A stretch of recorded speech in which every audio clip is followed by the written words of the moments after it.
Blood Warlock, Succubus Partner in the Apocalypse. Chapter 51-75. Chapter 51-1 vs 1, Dangerous Hand-to-Hand Battle. Feeling the sudden rush of air approaching his back at breakneck speeds, Bai Zimin did not even hesitate for a moment as his body reacted before his brain did. Doing a 180-degree turn and raising his sword high, Bai Zimin's 85 strength points completely burst out American Samoa. He slashed downward ferociously as if he wanted to split his enemy into two pieces. Clang! The sound of metal clashing against metal resounded loudly and Bai Zimin felt his right arm go very slightly numb. However, his strength stat was not low at this point, so he was not forced to retreat. "You finally came out, you damn zombie!" A smile rose on Bai Zimin's face as he looked at his expected enemy.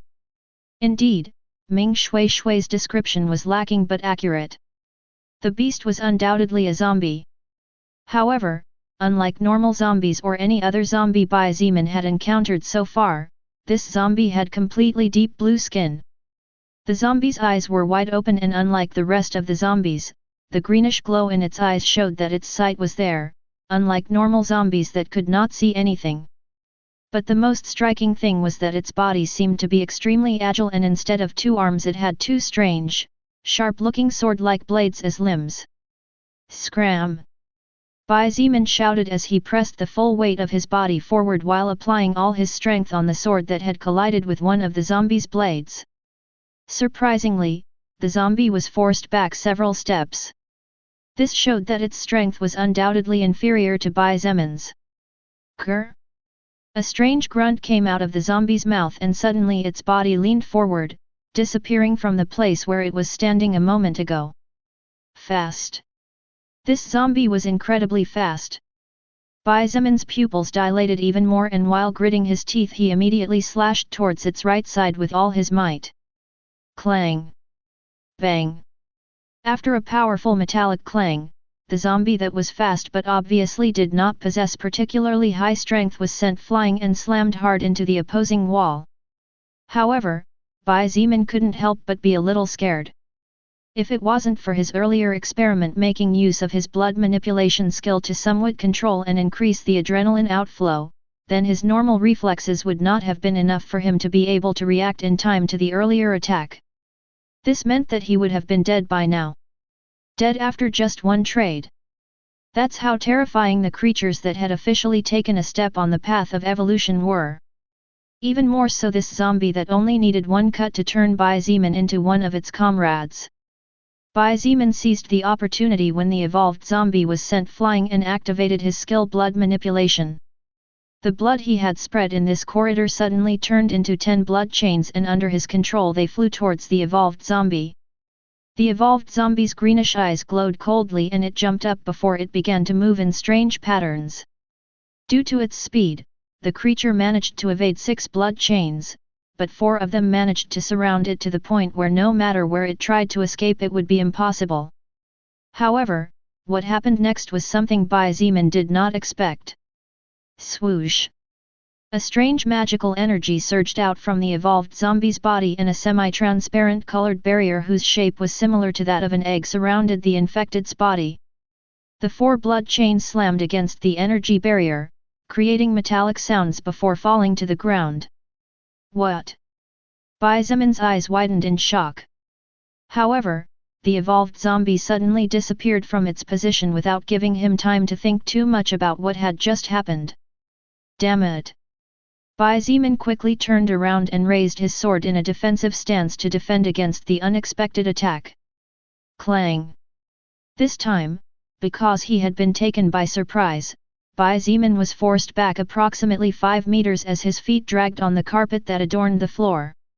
Swoosh! The evolved zombie advanced and slashed twice using both blade-like arms. Clang! Clang! Bai Zimin was forced into defensive mode as he tried to process what had just happened. Wasn't the acquired skill of this evolved zombie the 2 blades on its body? Bai Zimin was dumbfounded and again realized the reason why Lilith had told him before that he had been one of the few beings in the history of the universe capable of successfully defeating and slaying an enemy of a higher order. Such creatures were simply too horrifying.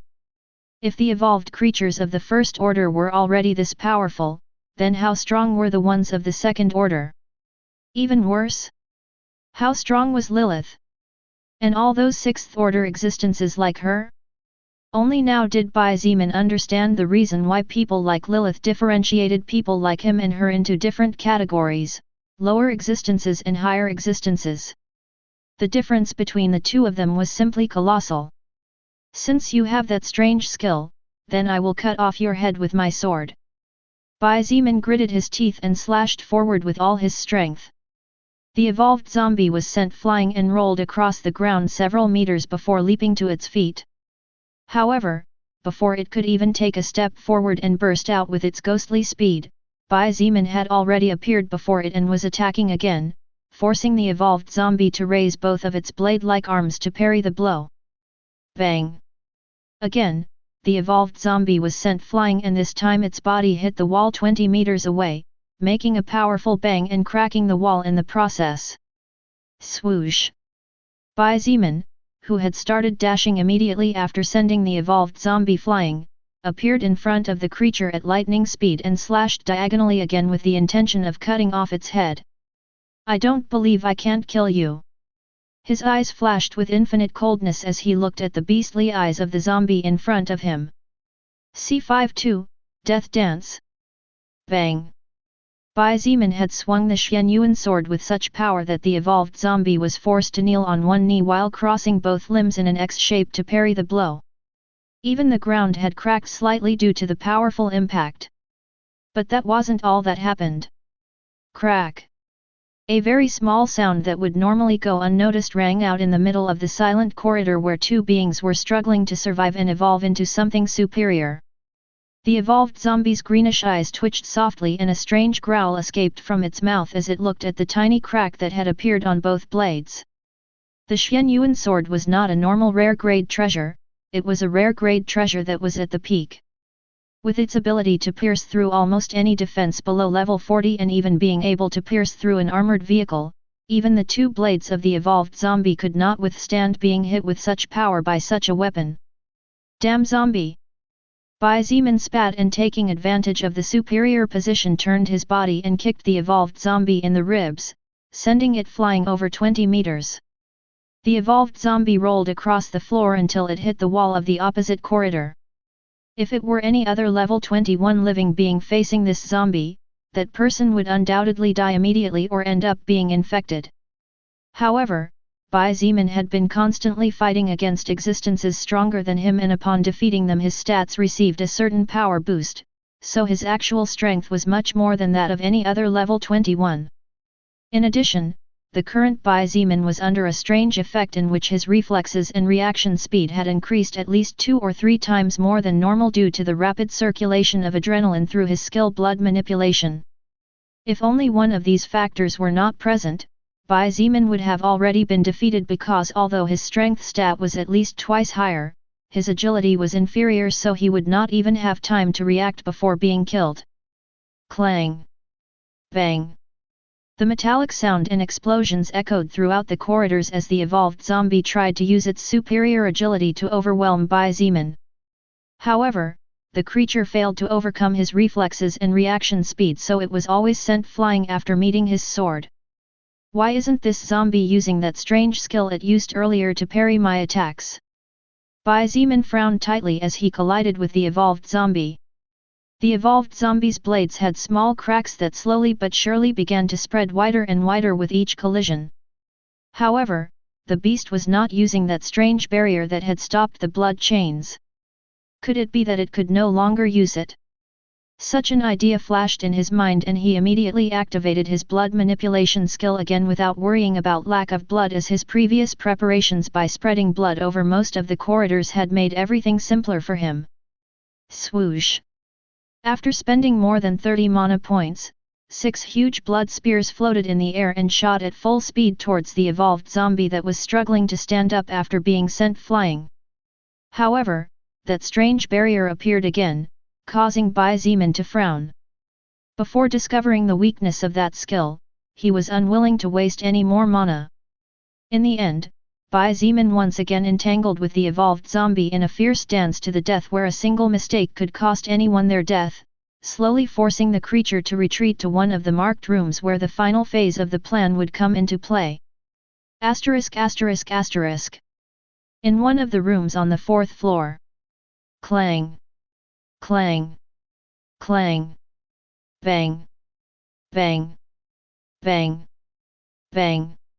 The sound of metal clanging against metal followed by bangs could be heard inside the room. 4 friends were sitting in the corner of the room, moving as far away from the door as possible while looking with fearful eyes in that direction. It's been almost 5 minutes but the sound of fighting still persists. Li Na whispered quietly like the buzzing of a mosquito. The group of friends had been waiting in hope for the arrival of a person with enough strength to save them from this hell they were locked in. However, while the person who had entered the building had gotten farther than the man who had snuck in several days ago, it seemed that this new person had also encountered an obstacle powerful enough to hold him back for so long. It seems we can only pray. Gao Min replied in a whisper as she joined both hands together and began muttering prayers. The moment all hope disappeared and one could only hope for a supernatural miracle, even the least believing person would start praying to some kind of Almighty God in search of salvation. If this person is also forced to leave? I don't think I can endure another day. Fan Wu could not stop her tears from sliding down her beautiful face. She had already reached the breaking point and was probably the worst of the 4 friends. Wu Yujun frowned tightly and a hint of worry glittered in her eyes. She had been the only one of the 4 girls who had glimpsed for a second the person who had charged into the building. Even such a fast person was forced to stop? Wu Yujun thought inwardly, horrified. If even a person capable of crossing several tens of meters in a few blinks of an eye had been forced to fight for so long without being able to defeat the other side, then this could only mean that the enemy was incredibly powerful. Only now did Wu Yujun realize how lucky they had been to continue alive so far and, for the first time in 6 days, she was silently grateful to be locked up in this place she had previously called hell. Bang! As the group of 4 friends prayed for the safety and victory of whoever was fighting whatever was out there, the door of the room was suddenly sent flying alongside a body the height of a human being. Ah! The door collapsed. Monster! It's a zombie! Oh my god, it's over! The girls screamed in terror and drew energy from where they didn't know they had it to stand up and run to the other corner as they looked at the blue-skinned zombie getting to its feet with staggering steps. Grr! The evolved zombie opened its mouth and looked at them with eyes filled with murderous intent before taking a step forward. Seeing the greenish eyes of the zombie staring at them with a bloodshot gaze, the faces of the 4 girls paled with fear. Swoosh! A shadow flashed before the eyes of the 4 girls before a powerful metallic bang made their ears buzz. When the shadow was forced to stop by the 2 strange blade-like arms of the strange blue-skinned creature, they finally caught a glimpse of the possible savior of their lives. Chapter 53, 2 Sides of a Coin. Bang! The floor cracked and the window panes were crushed by the shockwave caused by the collision between the Xianyuan sword and the 2 sharp blades of the evolved zombie. Finally seeing the man who had dared to enter the female dormitory and who had killed who knew how many dangerous creatures to reach this place, the group of 4 friends was a bit surprised by the fact that he was actually a person 2 or 3 years younger than themselves. However, the biggest surprise was when they saw that this young man actually had the strength to fight on equal footing against a monster so strange and horrifying as that zombie with blue skin and greenish eyes. No, in fact, from the expression on his face he seemed to have the upper hand. Remembering that terrifying speed at which he crossed the gate and that horrifying strength that was powerful enough to slightly crack the ground without even touching it, Wu Yujun and her friends could not help but be amazed. Of course, what the 4 girls felt the most was hope to survive, hope to finally be released from this prison that was heaven but at the same time was hell for them. But in fact, Bai Zimin had the upper hand in this battle. Almost to the point of overwhelming his enemy. Isn't this thing a bit weak? While clashing swords against the evolved zombie, Bai Zimin couldn't help but whisper such words under his breath. He hadn't paid attention to the four friends in a corner, as although he currently had the advantage, one slip up would be the end for him. It's not that that creature is weak, in fact, that zombie is very strong, Lilith replied lazily. The problem here is you. After defeating the First Order Blazing Beetle you got a great boost of power. Besides, among the evolved existences there are also differences in power and type as well as a combat style. Bai Zimin nodded before kicking the evolved zombie and making it almost fall out of the window. He had finally reached his target, now he just had to wait a moment there. Of course, such a thing was not easy since the evolved zombie was constantly moving and with its agility was giving Bai Zimin a headache. Besides, Bai Zimin. Lilith's voice sounded again. Your current condition. You are likely to suffer the consequences for manipulating the way your own body works. Bai Zimin was about to ask what she meant by those words when suddenly his expression changed and he growled slightly. A small trickle of blood slipped from the corner of his mouth, leaving him dumbfounded. What is this all about? The evolved zombie hadn't even been able to hit him once, how was he suddenly bleeding? Furthermore, his veins suddenly began to feel extremely hot as if instead of blood, burning lava was running inside it. I told you. Lilith frowned and a hint of worry flashed in her eyes. You're currently close to creating an active skill thanks to your natural knowledge of human physiology and your blood manipulation skill, but apparently you're still missing something, You should stop manipulating the adrenaline rushing through your veins by controlling your blood, or the pain will only get worse and you could get seriously hurt. While adrenaline was mostly beneficial, this was so when it was flowing at normal speeds and the body could respond to such stimulation. Bai Zimin's body had been enhanced many times over after absorbing so much soul power, therefore, the normal speed at which his adrenaline naturally moved was also many times faster than a normal person. However, by manipulating his own blood, Bai Zimin had forced that speed to double. Bai Zimin did not respond, but his eyes glittered and a hint of resolve appeared in them. If he stopped controlling his adrenaline now that he could through blood flow, then that adrenaline would soon disappear, since the initial fright he felt had disappeared after beating up the evolved zombie. If the substance that enhanced his reflexes and reaction speed disappeared, Bai Zimin had no confidence in being able to stop the evolved zombie's attacks. The speed of the evolved zombie was simply too high for the current Bai Zimin, and if he could not defend himself from its attacks then his superior strength was useless. Besides, he had another motive. Bai Zimin secretly sighed inwardly as he looked sideways at Lilith. Everything had consequences, and he was willing to suffer some of them to achieve his goals. Sometimes, life was like that, losses and gains being two sides of the same coin. Meanwhile, in a building a few dozen meters away from the female dormitory, Chen He and Sheng Guanbing Shui were standing near a large broken window on the top floor of the building. Chen He was holding his bow with his left hand and had put on a pair of rubber gloves on his right hand to hold the icy stake that Sheng Guanbing Shui had crafted. Even though she was controlling the temperature, it was possible to see that his hand was shivering slightly due to the coldness. The carbon fiber cable attached to the ice stake was falling out of the window, and a few meters away on the ground Liang Peng could be seen holding the other end of the cable with both hands. The three of them were staring at the fourth-floor windows of the female dormitory, as although Bai Zimin had said he would lure the zombie to one of those windows, it was impossible to tell which one it would be. Over there. Sheng Guanbing Shui suddenly noticed something strange and raised her pristine hand to indicate the location to Chen He. Got it. Chen He nodded and quickly put the ice stake on his bow as he took a professional shooting stance that he had grown accustomed to and had perfected over the years. Sheng Guanbing Shui glanced at him for a moment before stepping forward and leaping out the window to prepare to fight. While she could attack from afar, the more distant her target was, the longer she would need to control her ice creations in the air, and due to the fact that she had no telekinesis, she needed to expend astronomical amounts of mana. Therefore, she had no choice but to get as close as possible. Chen He's gaze wandered from the target for a moment and looked at Sheng Guanbing Shui, who seemed to be floating in the air and hovering like an immortal ice fairy. In the end, he shook his head and quickly focused. Don't move, he muttered as he narrowed his eyes. In his line of sight several meters away he could make out the back of the strange blue-skinned zombie just as Ming Shui Shui had described. He could also see Bai Zemin's body flashing constantly, entangled in what appeared to be a tenacious fight where swords were constantly clashing. I got you.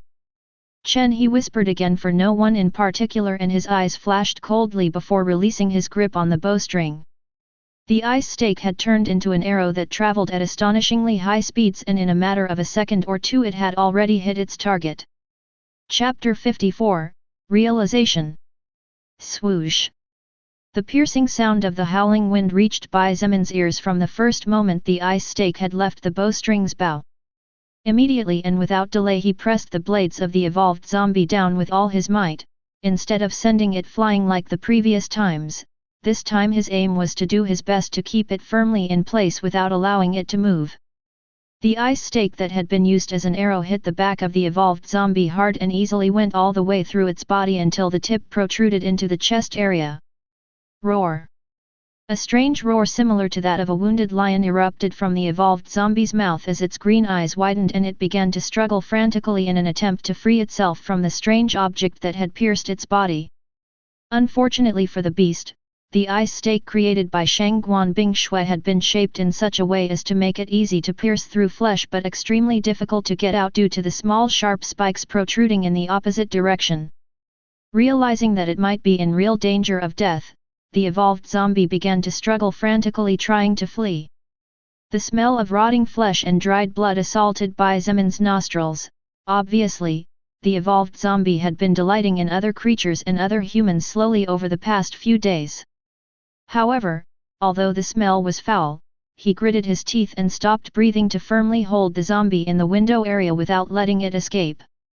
Shangguan Bingshui's ice skill is extremely powerful and amazing, but Chen He's marksmanship is really great considering he was only using a normal bow to shoot this ice stake. Bai Zemin silently thought. Liang Peng, pull the cable. With all your strength. Bai Zemin shouted out loud. The girls in the dormitory were shocked, but they soon realized that this young man was not alone as from the floor a deep voice echoed everywhere. I'm on it. Immediately afterwards, along with a war roar coming from outside the building, the evolved zombie suddenly howled in pain. The ice stake firmly stuck into its flesh, stabbed with far stronger thrust and tore the inside of the creature's body as the carbon fiber cable was fiercely pulled taut. Due to the great strength used by Liang Peng, the evolved zombie flew out of the fourth floor window and began to plummet towards the ground.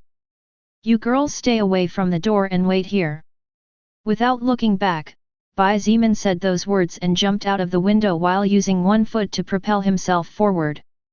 The group of four friends looked at each other and quickly began to move the beds toward the door to act as obstacles that could buy time in dangerous moments, drawing strength from where they didn't know they had it after so many days without good food. Asterisk asterisk asterisk.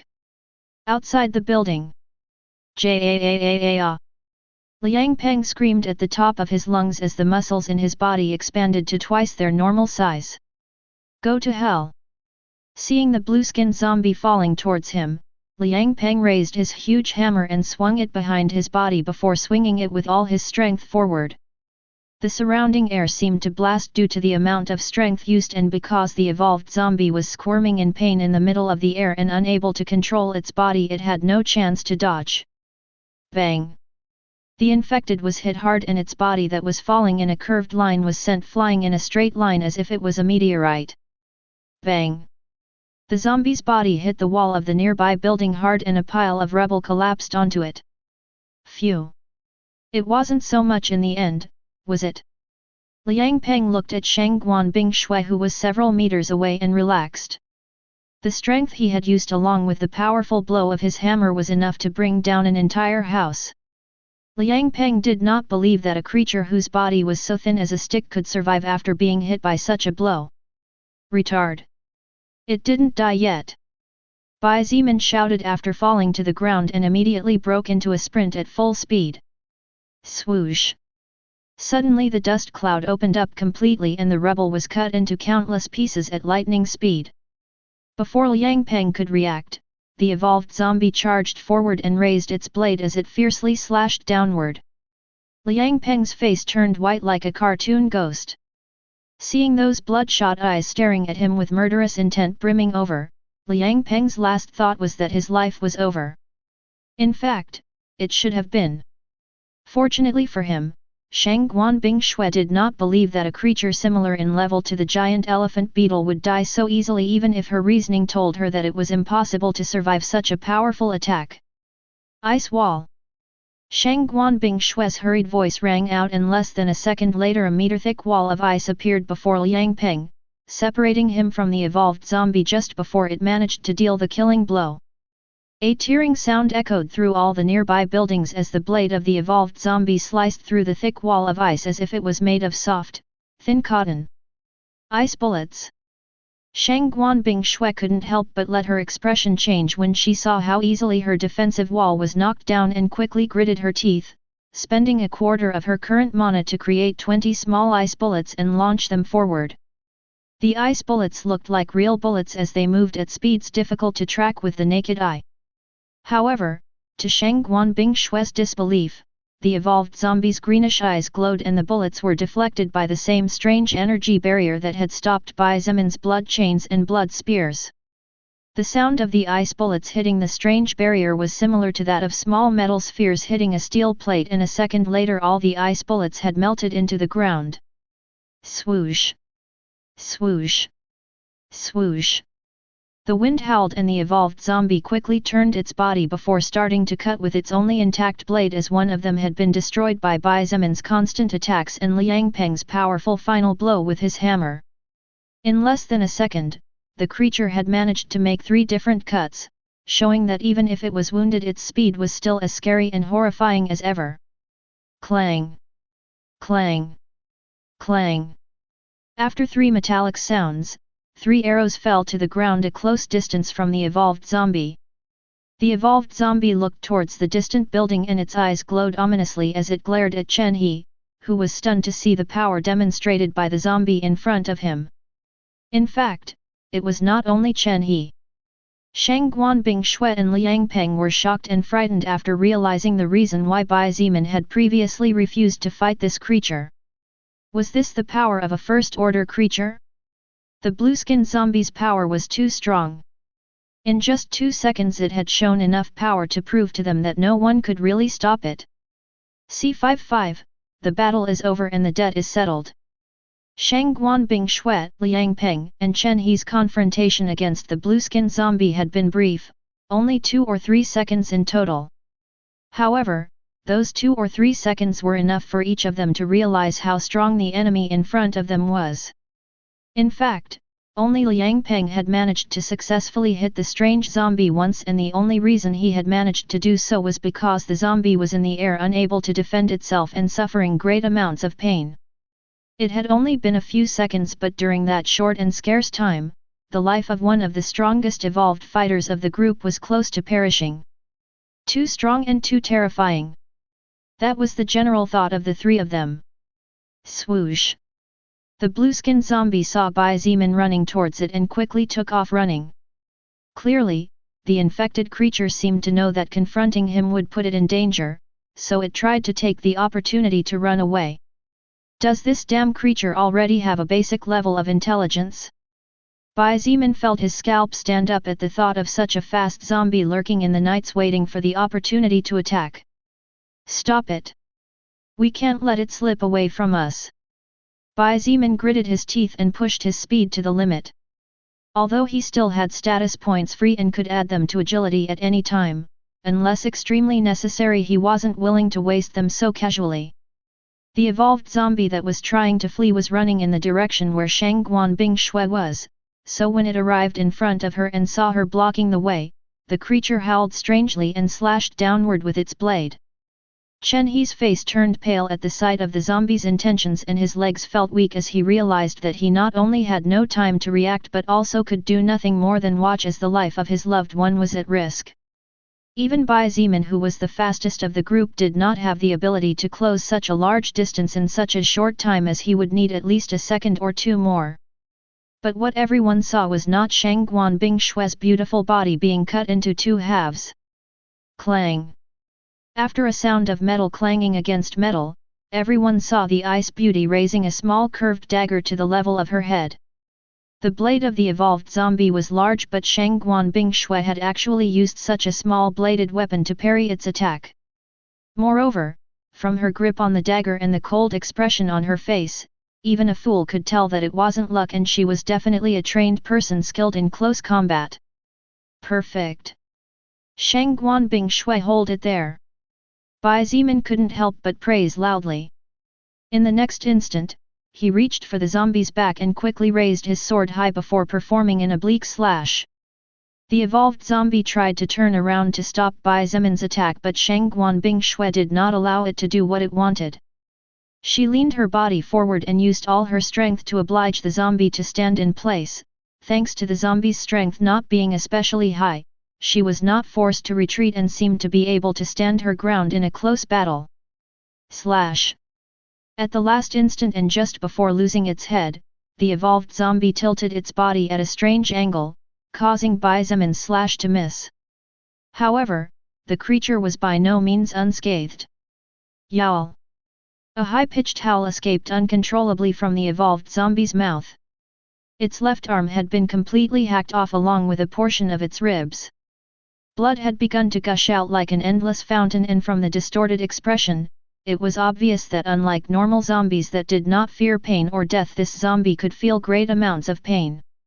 Shangguan Bingshue took the opportunity when the evolved zombie was writhing in pain, and with her free hand, she used all her mana to make an ice sword. Her face turned as white as a sheet and she felt her world spinning around her. Even so, she bit her lips, making them bleed, and stabbed forward. The ice sword created with all her mana pierced the evolved zombie's body with ease. The creature's stomach split open before it began to freeze from the inside out, hindering its movements immensely. The beast roared ferociously, trying to break free, but that was its last fight.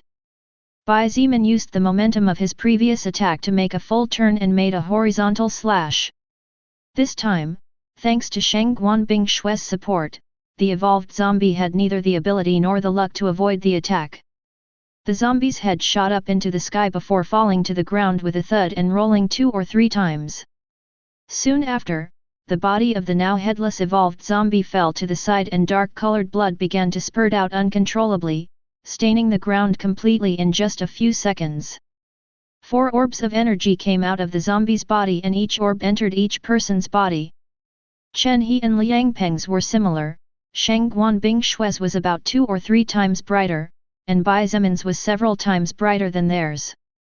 Chen He finally sighed in relief, and his heart that seemed to be about to burst out of his mouth managed to settle down. Liang Peng was still frozen, apparently unable to react. This was also natural considering that the entire battle had lasted less than 5 seconds and his life was a hair's breadth away from being over if not for the timely intervention of his party members. Shangguan Bingshue still seemed to be in combat mode as she was still clinging tightly to the dagger in her hands. This dagger was precisely the normal grade treasure that Bai Zimin had given her earlier. Her generous chest rose and fell as she looked forward with her eyes wide open, and her sickly pale face made her look extremely pitiful. On the other hand, Bai Zimin finally managed to relax his tense muscles and secretly let out a sigh of relief. While it was true that throughout the fight he was superior, the reality was that his life had always been on the line, since the slightest of mistakes for him meant ultimate death. Cough. After deactivating his blood manipulation skill and ceasing to manipulate his own bloodstream, Bai Zimin covered his mouth with one hand and spat out a mouthful of fresh blood into his palm. Hey! Shangguan Bingshue finally seemed to wake up and realize that victory was theirs. However, seeing the drops of blood escaping down the seam of his fingers, she couldn't help her eyes from widening a little. Bai Zimin gritted his teeth in an effort to endure the pain of his blood vessels shaking non-stop and looked at Shangguan Bingshue with calm eyes. He wiped the blood from the corner of his mouth with the back of his hand, and with his dark eyes fixed into her blue eyes he calmly said, "Now you and I are equal. I don't owe you anything anymore." C56, Differences between the past and the present. Sorry, I didn't hear you.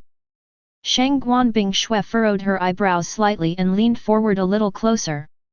She wasn't pretending that she hadn't heard anything, the problem was that she really hadn't heard. Because Bai Zimin had spoken in a tone of voice that was too low due to the pain that he was feeling, and because Shang Guanbing Shui herself was experiencing mental exhaustion as a result of losing all her mana all at once, it so happened that there was a blip in what one wanted to express and what the other was going to hear. Bai Zimin looked at her for a moment before shaking his head and calmly saying, "It's nothing." There was no need for him to say anything anyway. She probably already knew that too, considering how smart she was. "By the way, are you okay?" Shang Guanbing Shui did not continue with the previous matter and instead looked at the blood dripping from his hand and pointed. "No need to worry, it's no big deal." Bai Zimin waved his hand and dealt with it as if it was nothing. In fact, except for the pain that he felt coming from his blood vessels, as long as he was careful and didn't force his blood flow for a day or two, he should be fine. "I see." Shang Guanbing Shui nodded and didn't ask any more questions either. "Hey, both of you." Chen He walked up at that moment and looked at the two of them. "Are you both okay?" Bai Zimin looked at him and seeing how his eyes lingered on Shang Guanbing Shui couldn't help but chuckle. This person is quite obvious. Although Chen He was asking the two of them, he was doing it out of politeness and the fact that they were all a team. But Bai Zimin could see that the handsome expert archer's real concern was the icy beauty dressed in white. "Except for exhausting my mana, there is no problem with me at all." Shang Guanbing Shui shook her head softly and couldn't help but look at the red blood on Bai Zimin's hand again with a frown. "I am all right too." Bai Zimin gave the same reply and turned his attention away from them to look at Liang Peng. "Hey, big boy. Are you all right?" Liang Peng, who was standing silently as if frozen, seemed to wake up at Bai Zimin's words. He looked at everyone before looking at Shang Guanbing Shui with a complex look. In the end, the hammer man sighed and left without saying anything. Apparently, the previous battle had been a big surprise to him, even more so considering how close he had come to dying and how helpless he had been in front of the evolved zombie. The place remained silent as if each of the three were immersed in their own thoughts. Finally, after what seemed like an eternity of awkwardness, Chen He looked at Bai Zimin, who was casually standing there as if deliberating something, and asked, "Bai Zimin, the giant beetle from before. Did you really defeat it single-handedly?" "Yeah. Although it was harder back then. That beetle was stronger and the me from back then was weaker." Bai Zimin replied lightly without paying too much attention to him. He leaned against the wall and began to read the messages with green letters in his retina that no one but him could see. Hearing his casual words, knowing that the giant elephant beetle was even more hideous than the decapitated zombie on the ground, and remembering Bai Zimin's deplorable condition 3 days ago, Chen He couldn't help but sigh as his eyes glittered with a hint of bitterness and jealousy. Chen He had always been praised since he was young as an outstanding talent. It didn't matter if it was grades, sports, attitude, personality, appearance, status. Chen He basically had it all. Before the soul record reached planet Earth, Chen He did not even know that there was a person named Bai Zimin in this world. But this was also natural. After all, the person named Bai Zimin was nothing special. A third-year student who barely got the necessary grades to enter this university, from a middle-class family, an employee of an automobile workshop that also functioned as a blacksmith shop, and whose appearance was just average. Bai Zimin also had no one close to him, while Chen He was always surrounded by all kinds of people like stars surrounding the moon. The difference between the two was abysmal, as great as the distance between heaven and earth. But what about now? After the soul record came to this world, Chen He realized that except for his appearance and his background that he still didn't know whether it continued in existence or not, Bai Zimin was overwhelmingly superior. This was something he already knew but unconsciously ignored or did not want to accept. However, after today's fight against Jiao Long and after the final battle against the evolved zombie, Chen He finally accepted the reality. This world really had changed and the past was just that, past.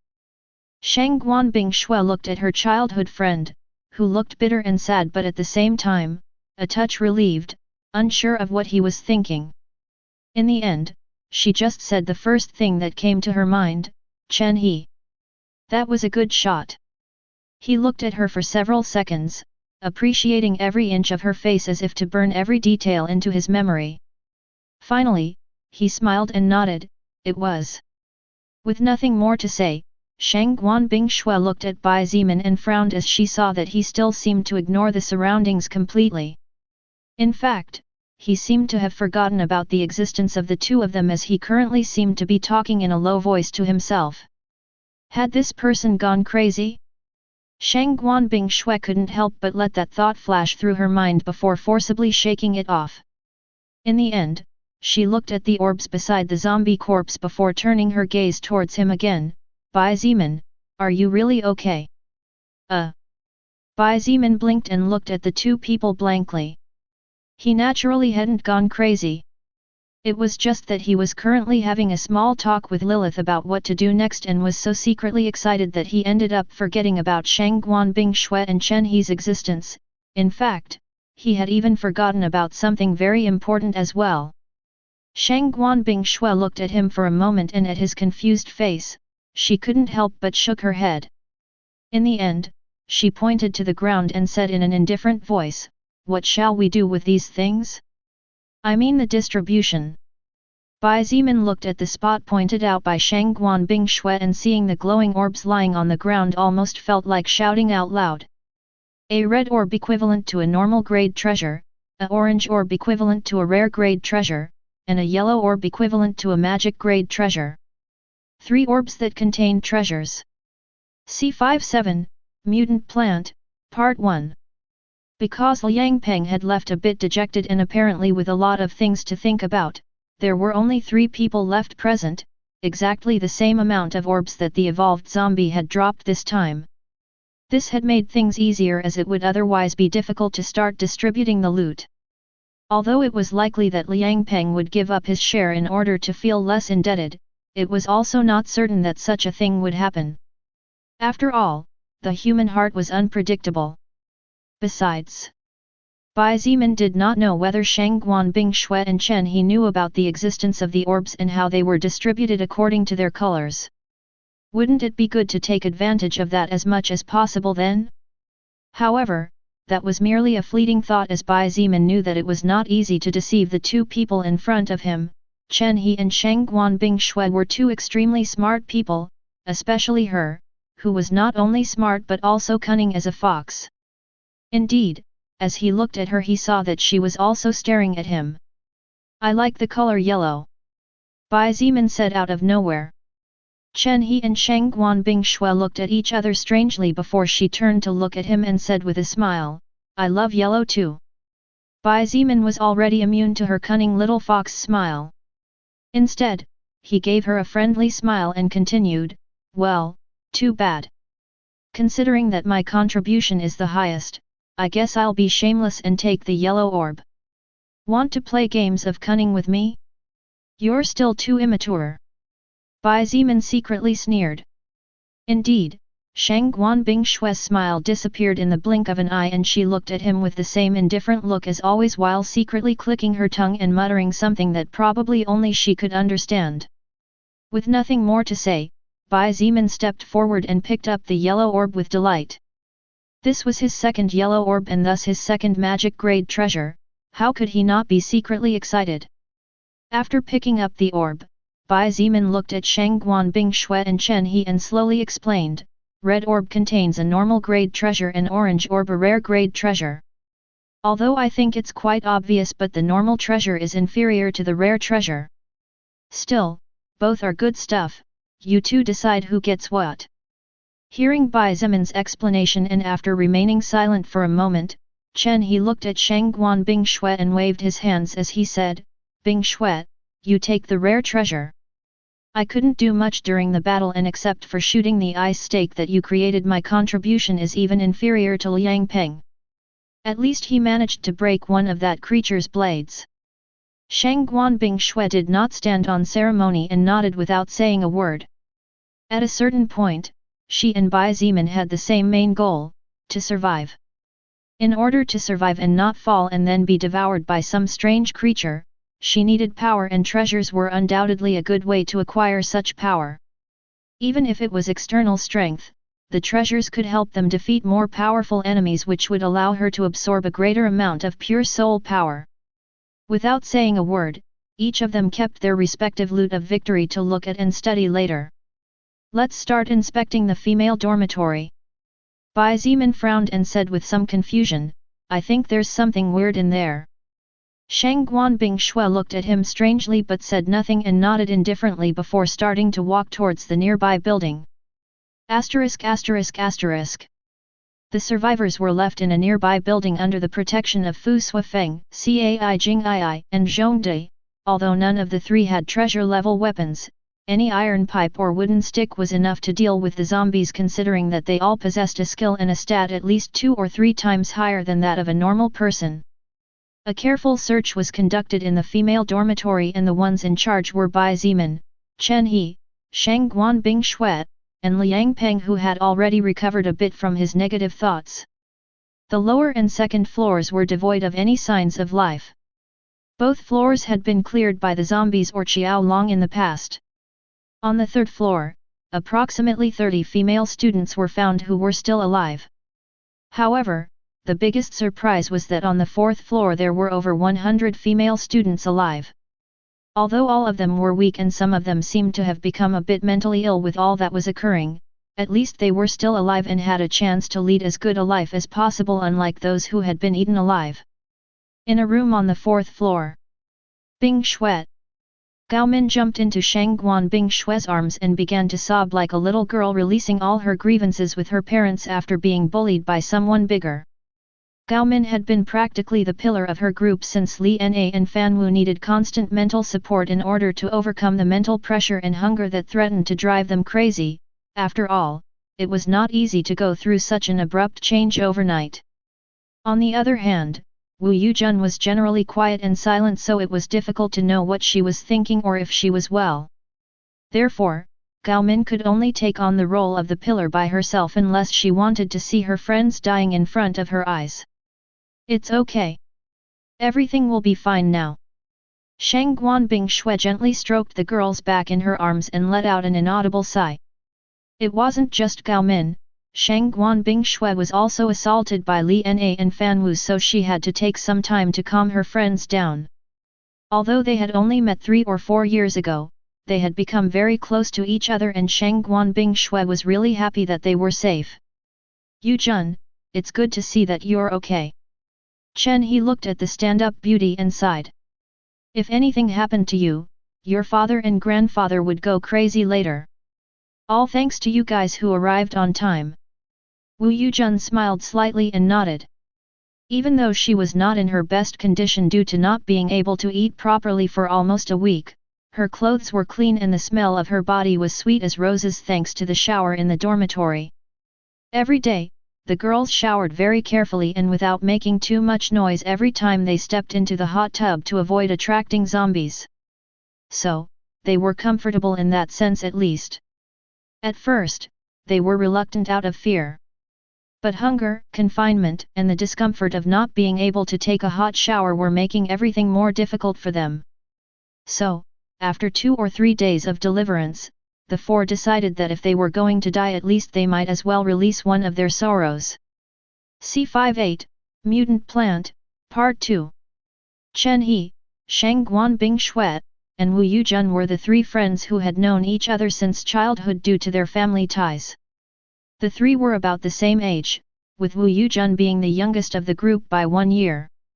The reason why Chen He had previously said that if anything happened to Wu Yujun, her father and grandfather would go crazy when they found out was because, in fact, her status was not at all normal, even surpassing Chen He's military family's status by a large margin.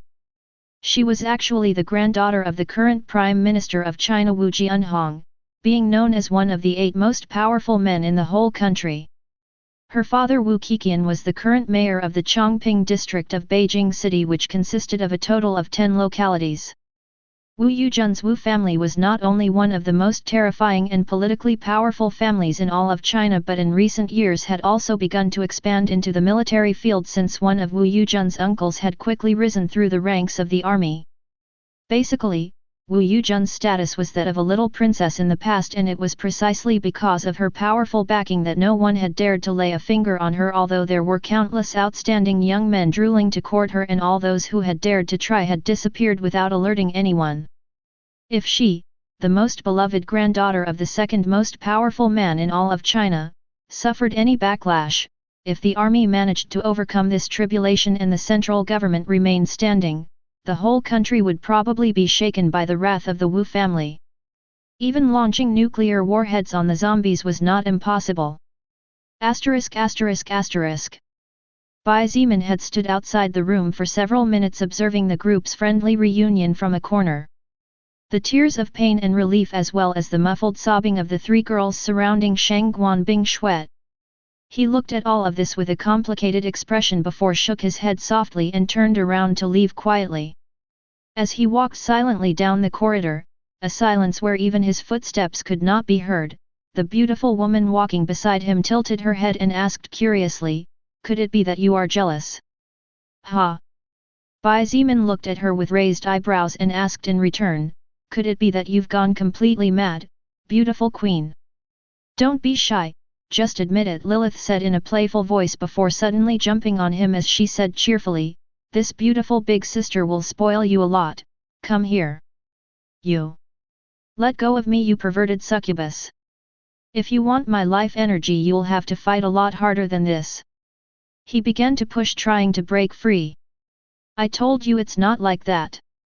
Fortunately, no one was present, or else they might see the amusing scene of a young man struggling against seeming nothingness as if he had gone completely insane. *****.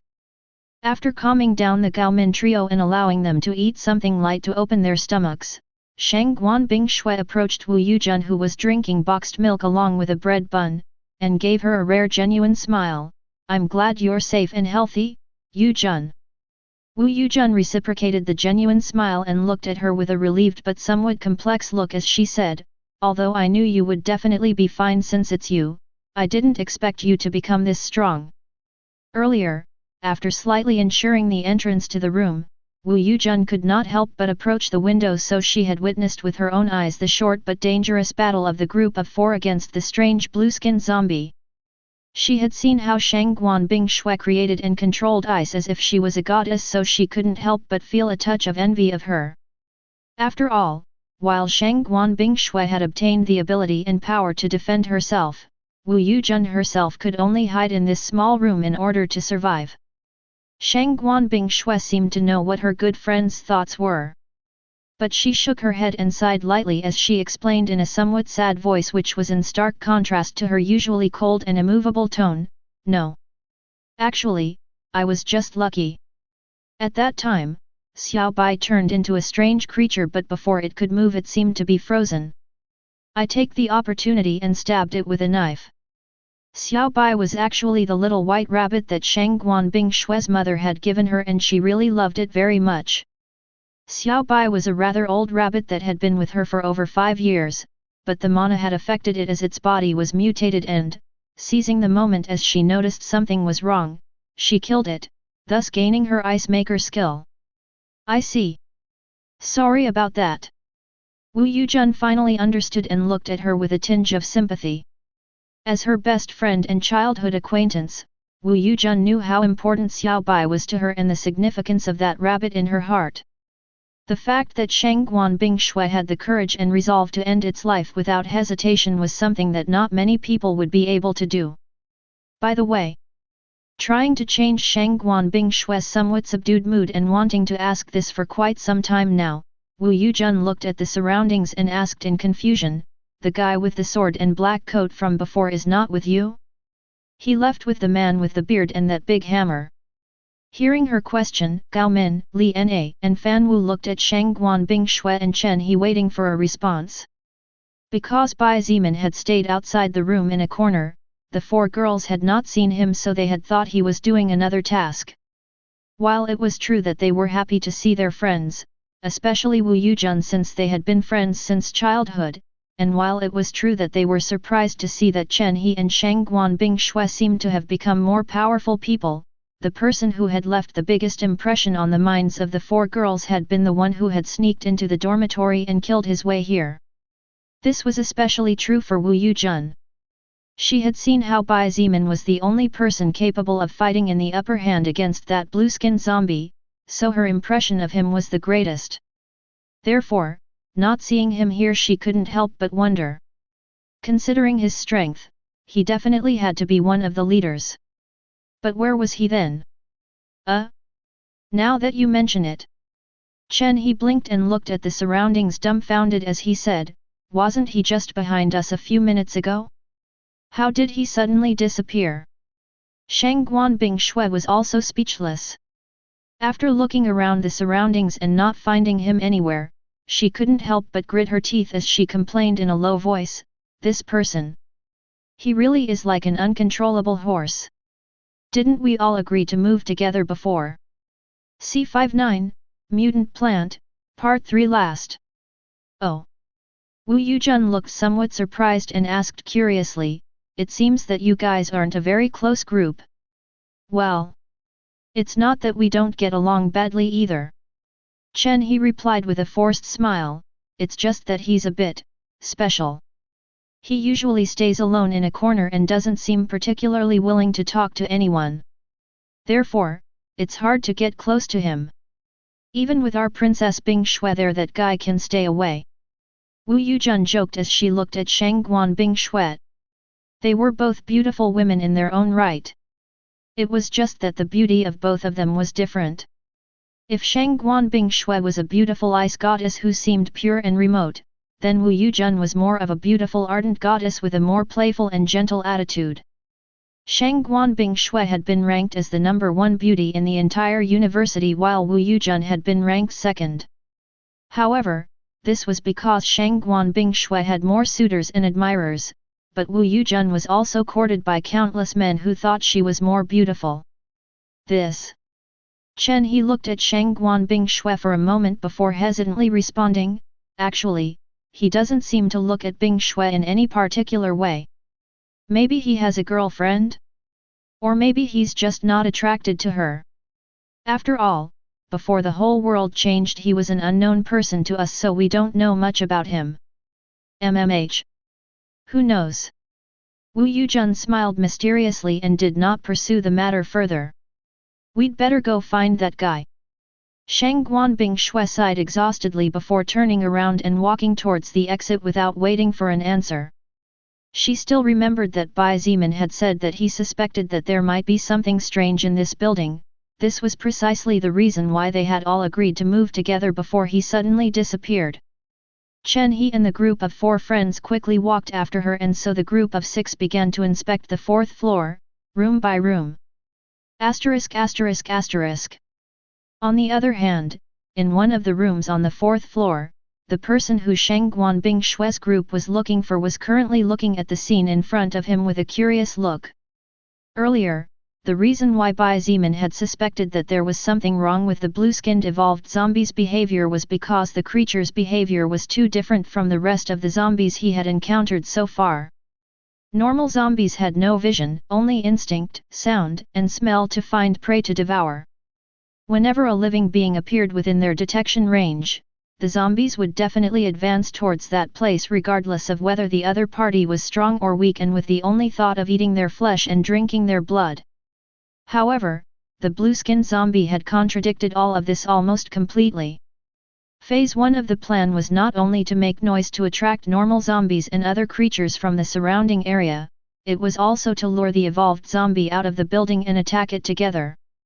However, the evolved zombie did not come out no matter how many glass windows they broke. In fact, even when Bai Zimin entered the female dormitory after kicking the front door loudly, the blue-skinned creature had not yet moved from the place where it was and only when Bai Zimin reached the 4th floor did it move. Considering the speed of the evolved zombie, if Qiaolong wanted to run away then it would be difficult if he was chased by it. However, the evolved zombie had not hunted him down after expelling him and simply stayed inside the building. Moreover, the zombie also seemed to want to return to the building before fleeing when it faced the attack of Bai Zimin and the rest after being forcibly dragged out by the ice stake binding created by Shang Guan Bing Xuet. But Bai Zimin did not expect something like this. What is this supposed to be? He asked in confusion with a frown as looked at the plant in front of his eyes in detail. This was a small plant, small enough to be carried in his pants pocket as it barely reached the height of a palm. Its leaves were a natural green color, but the strange thing was that there were tiny light green and red orbs hanging from some of the leaves. The green orbs were small, only the size of half a fingernail at most, and there were barely 5 of them. On the other hand, the red orbs were a bit bigger, about the size of a full fingernail, and they were also scarcer as there were only 2 of them. That's a mutant plant. Lit approached him and touched the plant with the tip of her perfect finger as she patiently explained, after the arrival of the soul record on different worlds and with the mana movement or the appearance of said power source, different organisms will be pushed into evolution. This is something you already know, isn't it? You had explained it to me before, yes. Bai Zimin nodded and stared into her eyes, seemingly lost in that red wine glowing like rubies. Lilith continued, good. However, there are different forms of evolution and not all organisms are able to withstand the pressure of mana entering their bodies. Let me explain it this way. Those zombies that are rampant in the streets are organisms that did not manage to adapt and overcome the mana that entered their bodies and the union of different viruses. These viruses, in order not to be killed by mana, united to form a new infectious virus. As for how something like that happened, I don't know, since each world is, precisely, a different world of possibilities, and as I mentioned before, it is not known exactly what is the functioning or the reason of this existence called soul record. In fact, it is not known whether there is a purpose to begin with or not. Bai Zimin lowered his head in contemplation and stood silently for a couple of minutes to digest and comprehend the new information before raising his head again to look her in the eye and nod gently. Seeing him nod, Lilith finally got to the point for which this conversation had begun. With plants something similar happens. Some plants manage to adapt to the mana and can become terrifying monsters, and other plants, like this little one here, just mutate differently, just like the zombies out there. Some of these plants can bear fruits that are beneficial to the body, and others can bear fruits that can make a living being's body blast into 1,000 pieces after consuming it. I see. Bai Zimin finally understood, and his gaze fell on the small plant, deep in thought. Currently, he was 80% sure that this small, exotic-looking mutant plant was a good treasure. The reason for this thought arose from the fact that the evolved zombie definitely did not want to leave this place because of the existence of this plant, and, since zombies had not yet acquired enough intelligence, the creature never thought of uprooting the plant and moving it to another place. C60. Plans to go out of university. While it was true that the blue-skinned evolved zombie had tried to flee after realizing that if it confronted the entire party of Bai Zimin it would end up dying, this did not necessarily mean that it was an intelligent creature. It was probably just a battle instinct in that the evolved zombie could sense which wars it could win and which ones it had no hope of victory in. Since the world had become a kind of wild jungle, it was easy to assume that the evolved zombie, as an officially evolved creature, was capable of commanding zombies to some extent but only in relatively small numbers. This was natural, just as the adult lions were the leaders of the pack and led the smaller or weaker lions. Probably, the evolved zombie did not want other zombies to be on the 4th floor because of the existence of this mutated plant, as it was a treasure to it, and it was probably worried that the plant would be taken away from it. But there was a problem with this little plant, and that was that while Bai Zimin was about 80% sure that it was a good treasure for the body, the other 20% was what was holding him back from eating one of its fruits. 80% versus 20% was a considerably higher amount, however, that 20% was not 0%, and if Bai Zimin's guess was wrong, then, just as Lilith had said, it was likely that his body would end up bursting into a blood mist, and that was an idea he was not too pleased to imagine. Wouldn't it be ridiculous to die from eating something he didn't know what it was instead of dying fighting? Of course, it wasn't as if he had any plans to die, but if he really had to die he didn't want a pathetic death like that. Lilith, don't you have a way of knowing if this mutated plant is good or not? Bai Zimin looked at her and scratched his head, not knowing what to do. Lilith shrugged her shoulders and said in a helpless voice, I am not an all-knowing existence. Bai Zimin, as I told you before, each world means a different world of probabilities, and I can only help you with knowledge shared from other worlds. As for things specific and native from this world, that is something you will have to discover by yourself. Bai Zimin was dumbfounded for a moment before forcing a smile and shook his head softly. Forget it, I'll find a way. Bai Zimin thought as he took out an empty bottle and put in the earth from other plants in the room. Then he carefully removed the roots of the small mutated plant and moved it to its new home. Bai Zimin pierced several holes in the plastic bottle using the sharp point of the treasure glove on his left hand, and then stored the bottle with the plant inside into a separate small pocket of his backpack, making sure to leave a small part open to let the air and rays of sunlight penetrate. Until he reached a safe place, this was all he could do temporarily. Bai Zimin, didn't we say we would all move together? Just as Bai Zimin had finished putting away the small mutated plant, a cold and indifferent voice containing a hint of reproach sounded from the entrance of the room. Even without turning around, Bai Zimin already knew to whom that cold but at the same time tranquilizing voice belonged.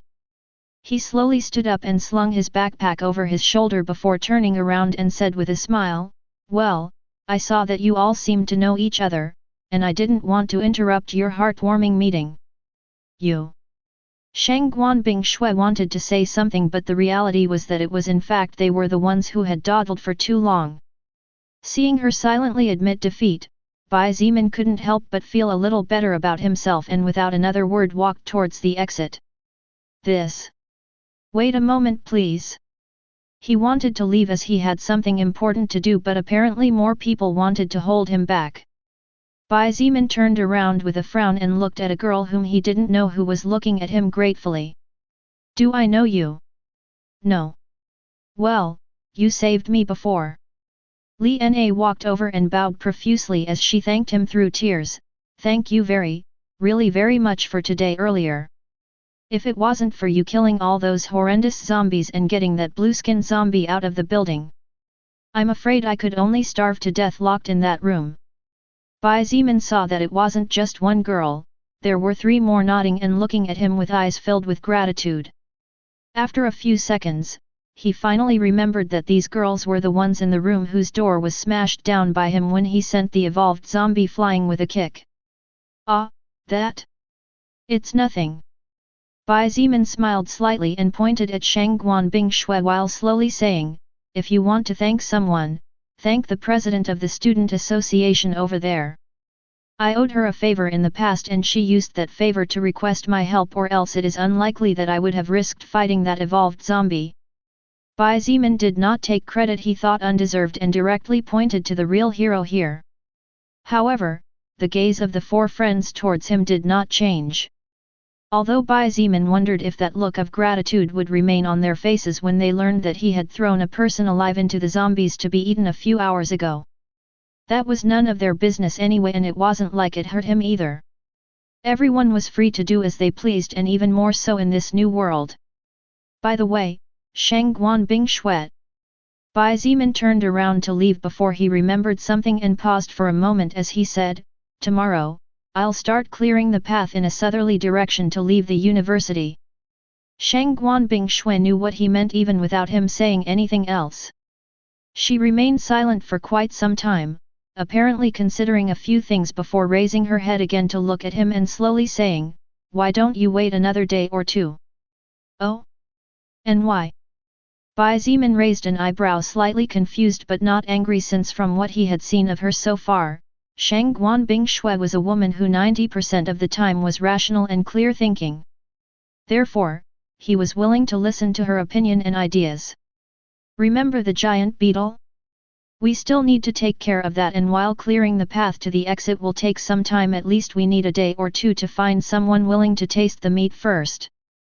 Shang Guanbing Shui paused for a moment before continuing, Besides, where Qiaolong was staying were the keys of the school buses, so we can use them to leave as long as we make our way to the parking lot.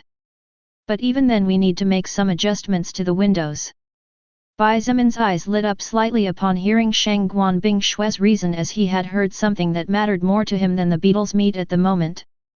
C61, reaching level 25, choosing job and evolution requirements. Part 1. Bai Zimin knew that getting home to meet his family would be a real challenge. If the university grounds alone were already so dangerous, then how dangerous would it be on the streets? One only needed to think for a moment to come to the conclusion that the outside world where animals ran rampant and zombies gathered in numbers would be far more dangerous. However, he still had to make that journey regardless of the consequences and regardless of the difficulties. Now that he had some strength to face creatures of first order and was no longer devoid of means like when he fought against the blazing beetle, Bai Zimin planned to get out of the university as soon as possible. However, now that Shang Guanbing Shui had managed to find the keys to some school buses, everything was simpler and he was willing to wait a couple more days. All right. Bai Zimin nodded naturally with nothing against what she said. However, you'd better remember the rules we imposed on the group or else you'll have to take out part of your rations. Without waiting for an answer, Bai Zimin turned around and walked towards the exit of the building to join the rest of the survivors. He completely ignored me. He didn't know whether to laugh or cry as he looked at Bai Zimin's back disappearing at the end of the corridor. For better or worse, I'm also one of the main fighters, no? Why did you only say that to Bing Shui? Gao Min, Li Na, and Fan Wu looked at him strangely. Isn't that obvious? Wu Yujun chuckled softly and while looking at the now empty corridor said slowly, it's because he knows that if Bing Shui agrees to something then you will too. Easy, isn't it? Cough. Cough. He blushed slightly and looked at Wu Yujun with a bitter smile as if telling her why she said it in such a way. Stop playing around and let's get out of here. Shang Guanbing Shui sighed, feeling tired before walking towards the exit as well. She really needed a good night's rest or she might end up collapsing from mental exhaustion. ******. The group of survivors rescued from Jiao Long's tyranny as well as the female students who were rescued from the female dormitory soon began to move under the leadership of Bai Zimin, Shang Guanbing Shui, Chen He, Liang Peng, Fu Suifeng, Cai Jinyi, and Zhong Dadatis for Kong Lan. Because she only possessed a healing skill, at this time she could not do much in combat, so Bai Zimin kept her by his side. Because there were only a few people to protect so many, the group had no choice but to move slowly as Chen He and Fu Suifeng went ahead to clear out any straggling zombies that may have sneaked in. Although they had already cleared the area, there was a possibility that some new infected would appear in the vicinity. Before moving to the gym, the group of over 300 survivors stopped in the same restaurant as before and emptied it completely. With now over 300 people on the move, it was natural to take the opportunity to gather as much food as possible. Even perishable food was taken and carried by the survivors, since with the increase in population the food that expired faster than the rest could at least last 2 or 3 days even without proper care conditions. Liang Peng and Zhongda even carried 2 huge freezers on their shoulders in order to store more food and to make it last longer. Because of this, the already slow speed of the group was further reduced as Zhongda needed to rest for 20 minutes after his power boost skill went into cooldown time. After all, without this skill Zhongda's strength was insufficient. Even Liang Peng needed to stop to rest occasionally, and the freezers were slowly loaded by other male students in groups of 4 or 5. When they arrived at the gym again there was a lot of work to be done, so even though the sun was about to set a conference was held to discuss important things. We can't go on like this. Bai Zimin frowned and looked at the people in front of him as he leaned against the wall. What do you mean? Jiao asked with some confusion in her voice. What he means is that we need to move from this place. Wu Yujin interjected, although technically she didn't have any kind of power, she was smart and Shang Guanbing Shui backed her up, so no one said anything about it.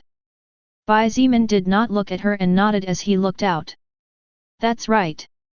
We are currently more than 500 people here already, but we don't even have beds to sleep in, and only the girls were able to get clothes to change into after we cleaned the female dormitory, but we men don't have anything yet. It's not only that. Chen He added, the lighting in the place is poorly distributed and the overall atmosphere is gloomy. I'm afraid that if we stay here too long the others will start to get mentally ill because of all the accumulated stress. The small group of people were silent until Shang Guanbing Shui's voice rang out. Decided then. She looked at Bai Zimin and said in a firm voice, in 2 days' time, we will start moving slowly south. In the process we will clear the surrounding buildings and move some mattresses from the female and male dormitory to be able to sleep. No one objected to the idea and everyone nodded to express their consent on the matter. Bai Zimin also nodded as this move corresponded to what he had planned to do, so it was more than he could expect. After a few things were planned, the small conference ended and everyone left, leaving Bai Zimin alone in the dimly lit room. Well, not so alone. Lilith, come, look at this. His voice was low but excited like a small child's and his casual, indifferent expression was nowhere to be seen. He sat on a table next to the window as he waved to the beautiful woman who had been silently observing the situation at all times. She approached with a genuine smile as it was something new for her to see him acting this excited and sat down next to him, bringing a lovely scent of roses along with the swing of her jet black hair. Let me see, pretty boy. She chuckled and stretched her hand out to him to signal him to take it. He reached out his right hand and took Lilith's hand. This was the first time he had touched her skin directly of his own free will, as the only 2 previous times were beyond his power of decision. Once he had fainted and today she had jumped on him. Now, Bai Zimin was amazed at how soft her skin was. Even the finest and most expensive silk in the world probably could not compare to the flawless texture of her hand. However, Bai Zimin didn't dwell on that too much and closed his eyes as he focused on his own records acquired so far. The soul power absorbed from every zombie, from every mutated dog, from the one mutated cat he killed, from the blazing beetle. All the soul power records he had acquired flashed in his retina until finally he reached his target and stopped. C62, reaching level 25, choosing job and evolution requirements. Part 2. Here it is. Bai Zimin couldn't help but point, and he might have rubbed his hands together if it wasn't for the fact that he was holding one of Lilith's hands with his right hand. You have acquired the soul power of First Order Anti-Magic Zombie level 33. Agility plus 50, Stamina plus 47, Health plus 32, Mana plus 24, Strength plus 11. You have leveled up and reached level 22. You receive 2 status points to distribute freely. You have leveled up. You have leveled up. You have leveled up and reached level 25. You receive 2 status points to distribute freely. You cannot reach level 26 before you get your first job and evolve to First Order. All soul power acquired during the evolution process will be recorded and calculated once the first class has been successfully acquired. All soul power absorbed has been calculated.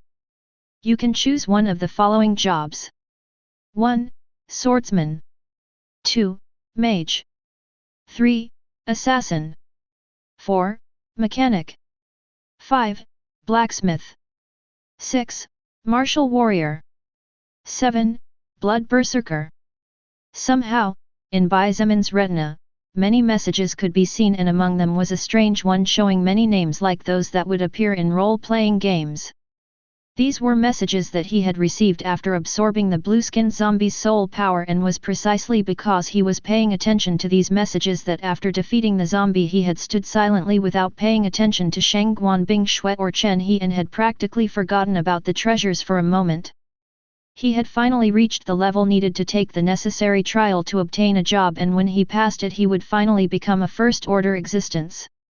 According to Lilith, only those who manage to enter the First Order can be considered just people who started to evolve, and Bai Zimin was close to taking that first big step. 7 jobs just to advance to First Order. Lilith's beautiful blood-colored eyes widened slightly and a hint of surprise glittered inside them as she muttered under her breath. Is that weird? Bai Zimin looked at her in confusion. Lilith looked at him silently before sighing. It was a very complex sigh before a smile appeared on her face and she said in a low voice, "It's weird. Normally people have 3 choices or 4 at the most, but you. Not only do you have 7 choices, but there is also a special job and a unique job among those 7 choices. Bai Zimin looked at her for a moment and then voiced his thoughts. Just based on what you just said, a special job is something that is, at the very least, rarer than a normal job. As for a unique job. Seeing that Bai Zimin remained silent and looked at her, Lilith nodded to confirm his thoughts and slowly said, "It's just as you think." "I see." Bai Zimin was silent as he looked at the messages in his retina. A unique job. In other words, a specialty, a class that could only belong to a single existence and there couldn't be a second one as long as the first one exists. A kind that only appeared when the absorbed soul power and the experiences of one's own soul came together to form a trajectory, a path that had never been traveled. "So, what do you recommend?" Bai Zimin had already made up his mind, but he just wanted to make sure, so he asked to Lilith. Hee. She chuckled, seemingly happy for him, and began to slowly analyze. "Swordsman will definitely give you some mastery with the sword and your sword attacks will become more deadly. There's no doubt that this job appeared due to the fact that your first and only weapon so far has been a sword. Mage. You will undoubtedly get a boost in the damage of your magic skills, and it is likely that the cooldown of the skills will be slightly reduced. Assassin. Most likely this skill will give you a kind of stealth similar to the skill of that human named Fu Suifeng, and your existence will be harder for others to notice. This class probably appeared due to the existence of your special forces soldier skill and your experience in mortal combat. Mechanic. As long as you have the necessary tools and the time to study the vehicle, you are likely to be able to repair any means of transportation in this world. As for how this class came about, it is probably due to your work before the arrival of the soul record to this world. Blacksmith. This is a special class and probably comes from your previous job as well. Blacksmiths are quite rare, more so than you think, since usually not many people are able to choose this class unless they are lucky. As a blacksmith, you can forge different weapons using materials from defeated monsters. Of course, you can still forge, but the stats will be less amazing. Martial warrior. It's a pretty common class if you ask me. Most of the existences get this class to choose between. Lastly, blood berserker. Lilith paused and looked at Bai Zimin deeply before continuing. This is the first time I've heard of a job with this name. Berserker is a rather rare job in itself, but it exists, a unique job too, and the person who chose that class is now a powerful warrior from another world, and his strength already reached the 4th order in just 600 years. It may sound like a long time to you, but it's less than you think. 600 years. Bai Zimin couldn't help but marvel and ask. 600 years? 6 centuries. Can we really live that long? You can live much longer than that. Lilith looked at him with a serious expression and said confidently, at the rate you are developing, as long as you don't die and don't realign your steps to indulge in carnal pleasures, there will come a time when you could reach the realm of the higher existences. By then, age and years will cease to matter, as your body will always be in its prime. Bai Zimin's eyes seemed to ignite with a burning flame like an uncontrollable forest fire, and the desire in his heart burst out completely when he heard Lilith's words. Eternal life and endless youth. How beautiful and how terrifying those 2 words sounded together. Eternal life could be a blessing, but at the same time a curse, depending on the point of view from which one looked at it. To live forever, but to see your loved ones, from your parents to your children, die over the years, over and over and over and over again. This was something Bai Zimin could not tolerate. An eternal life of loneliness? No thanks. Bai Zimin was not interested. Therefore, he needed his family to be well, or it was unlikely that he would be able to walk again with will and resolve. I will definitely become stronger. Much, much, much, much stronger. Bai Zimin's soul seemed to cry out those words as he took a deep breath to calm down. It was still too early to think about such things. For now, better to concentrate on choosing his job and see what kind of test awaited him. C63, reaching level 25, Choosing job and evolution requirements. Part 3 last. After taking a deep breath and calming his emotions that seemed to want to get out of control, Bai Zeeman looked directly into Lilith's eyes again and nodded, "Please continue." "Good." Lilith smiled slightly, seemingly satisfied with his attitude, and continued, "As I was telling you before, the Berserker job is very strong and the power boost that such a human obtained allowed him to become an existence to what is called a world power, since upon reaching the fourth order even the weakest existence possesses the power to protect a race or devastate one." Bai Zeeman did not know what to say about this, so he simply continued to listen. Possess the power to wipe out an entire race? Something like that was too difficult for the current Bai Zeeman to even minimally imagine. Even nuclear bombs, which were mankind's strongest weapon, did not have the ability to wipe out an entire race. Something of such magnitude was too distant for the current him. However, you obtained a job called Blood Berserker, so it is undoubtedly more powerful than that other lower existences, or at least it will be as it progresses, since your job even has a distinctive word in it. Lilith looked at Bai Zeeman with a serious expression, the most serious he had seen so far, and warned, "If what you desire is power and a path that will likely lead you to a better destiny, then you know what to choose. However, be very careful." "Careful? Careful of what?" he asked, confused but alert. "If I'm not mistaken, this job appeared as a consequence of your way of using your blood manipulation skill. Remember what I told you before? It seemed like you were about to create a new skill during your battle against that first order zombie."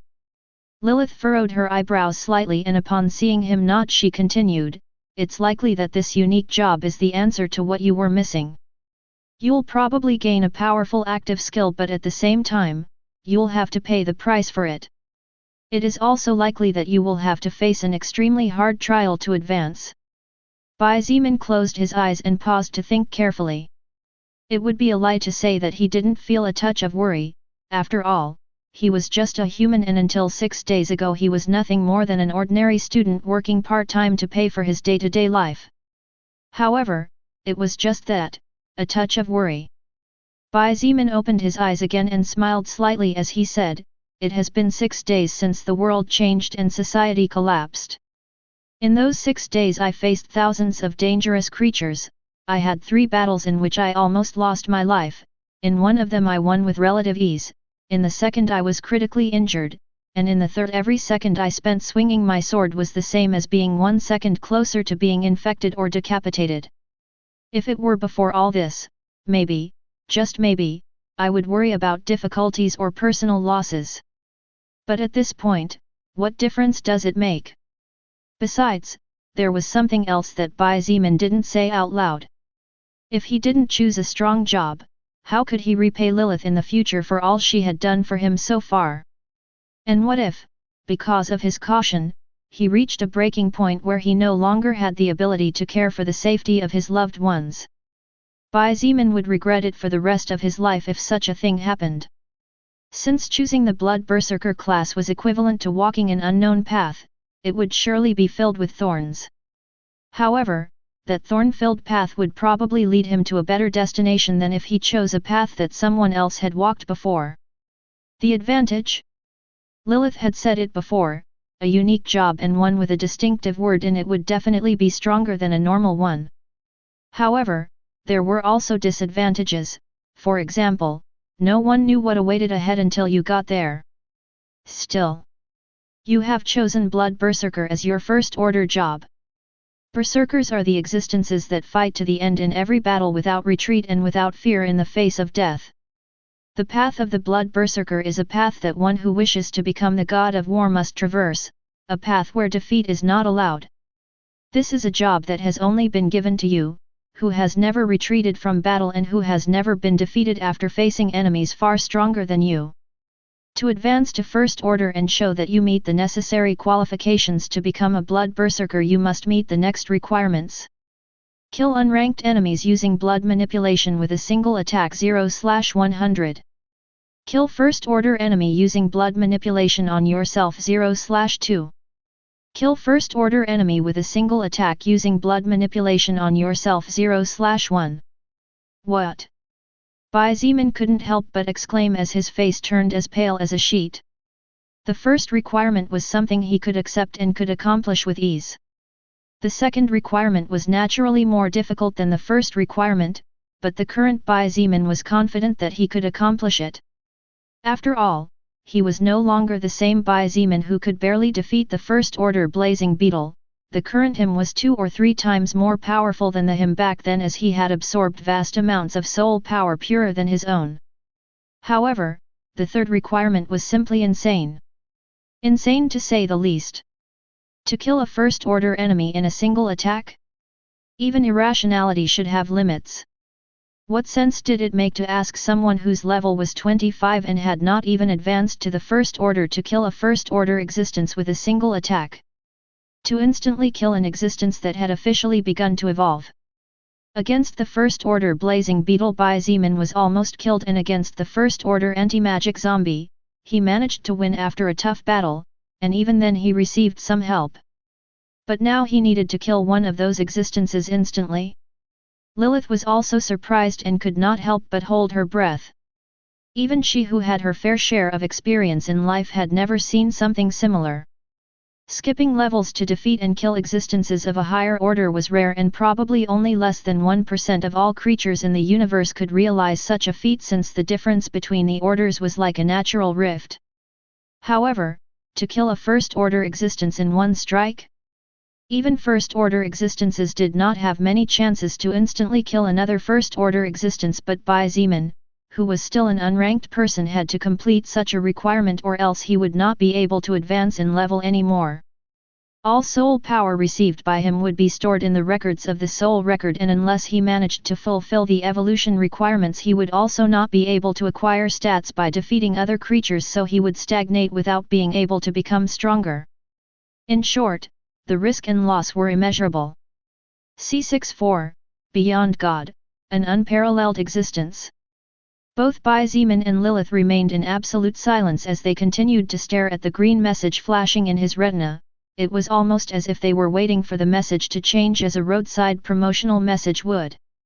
Too bad, reality was what was before them and it could not be changed. Hey, Miss Higher Existence.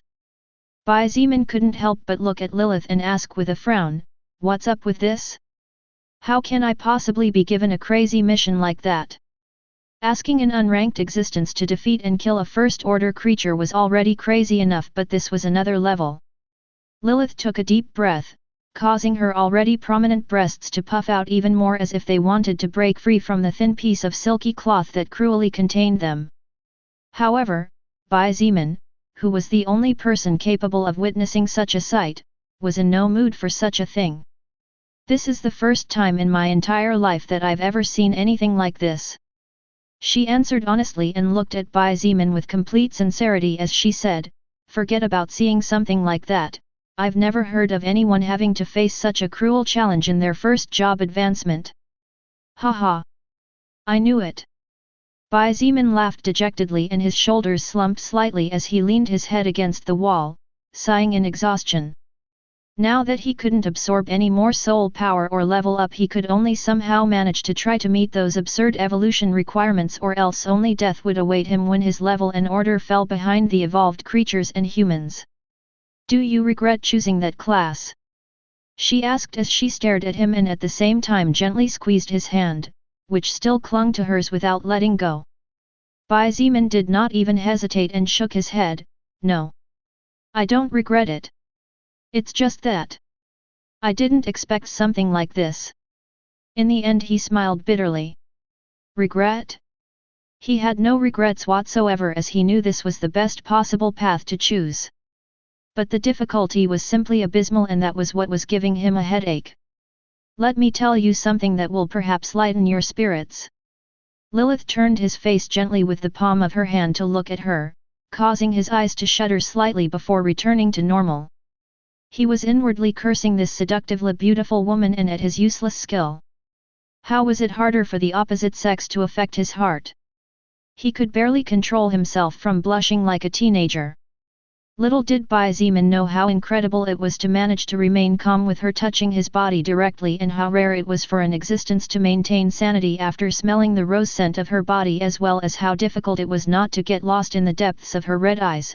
Worse yet, all this was even more difficult for the male sex. It is true that the test the soul record imposed on you to advance to first order is hard, probably the hardest in the entire history of the universe. Lilith narrowed her eyes and a small, almost imperceptible smile appeared at the corner of her beautiful lips as she slowly said, "However, Bai Zeman, don't you think that such a high challenge was imposed on you because the reward you will get is worth it?" Bai Zeman's eyes lit up slightly as he listened to her words. Indeed, the test was difficult to the point where it could be considered an impossible one. But wouldn't the amount of power obtained be equivalent to that difficulty? Even in role-playing games or in real life it was like that. The best-paying jobs were often the ones with the most responsibilities. An airline pilot earned a lot of money, but in their hands were the lives of hundreds of people. An anesthetist earned a lot of money, but they had to study for dozens of years, and a small overdose was enough to kill a patient and go to prison for many years. A person had to be willing to risk if they wanted to win, or else they could just be someone normal with no right to complain. Go on. He nodded. Besides, let me tell you a secret. Lilith moved closer to him, making him for a moment think she was going to kiss him.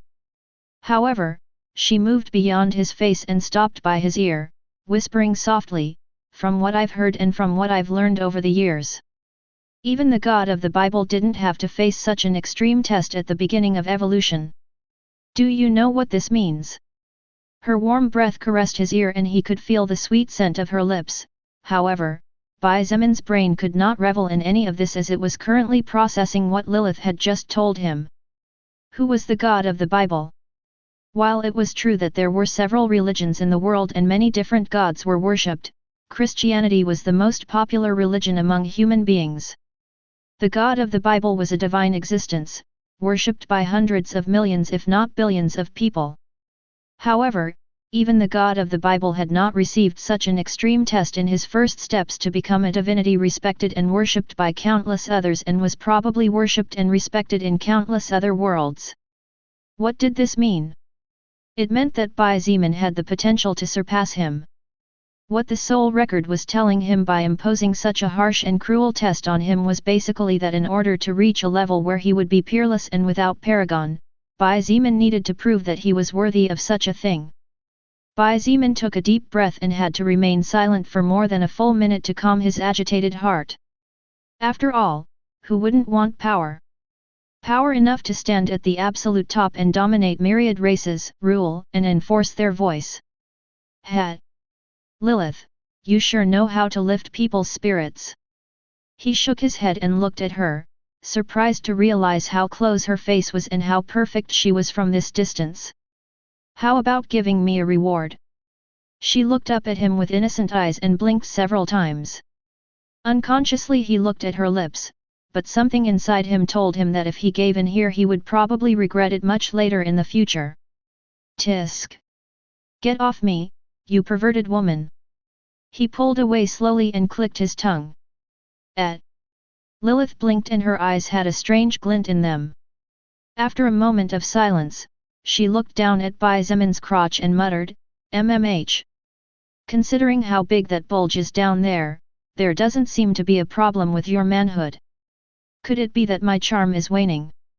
Bai Zeman couldn't help but follow her gaze, and when he noticed the small tent between his pants he blushed slightly.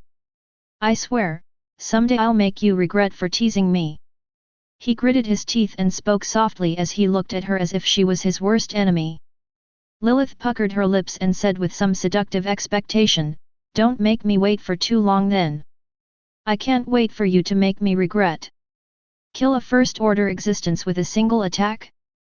Leave it to me." Bai Zeman felt his blood boil to the brim as he thought this. C65, Rejection Ring. Now let's see what this is. After calming down, Bai Zeman took the yellow orb out of his coat pocket and looked at it with a touch of joy. "I almost forgot about you, baby. Why do I feel you like that orb more than me?" Lilith didn't know whether to laugh or cry seeing the warmth in his eyes as he looked at the treasure orb. Humph, you just wait and you will see what is good for you. Bai Zeman merely snorted before forcefully crushing the orb in his hands. How could he not be excited? This was a magic-grade treasure after all. Flash! After a deep yellow flash of light, a new object appeared on the table in front of Bai Zeman.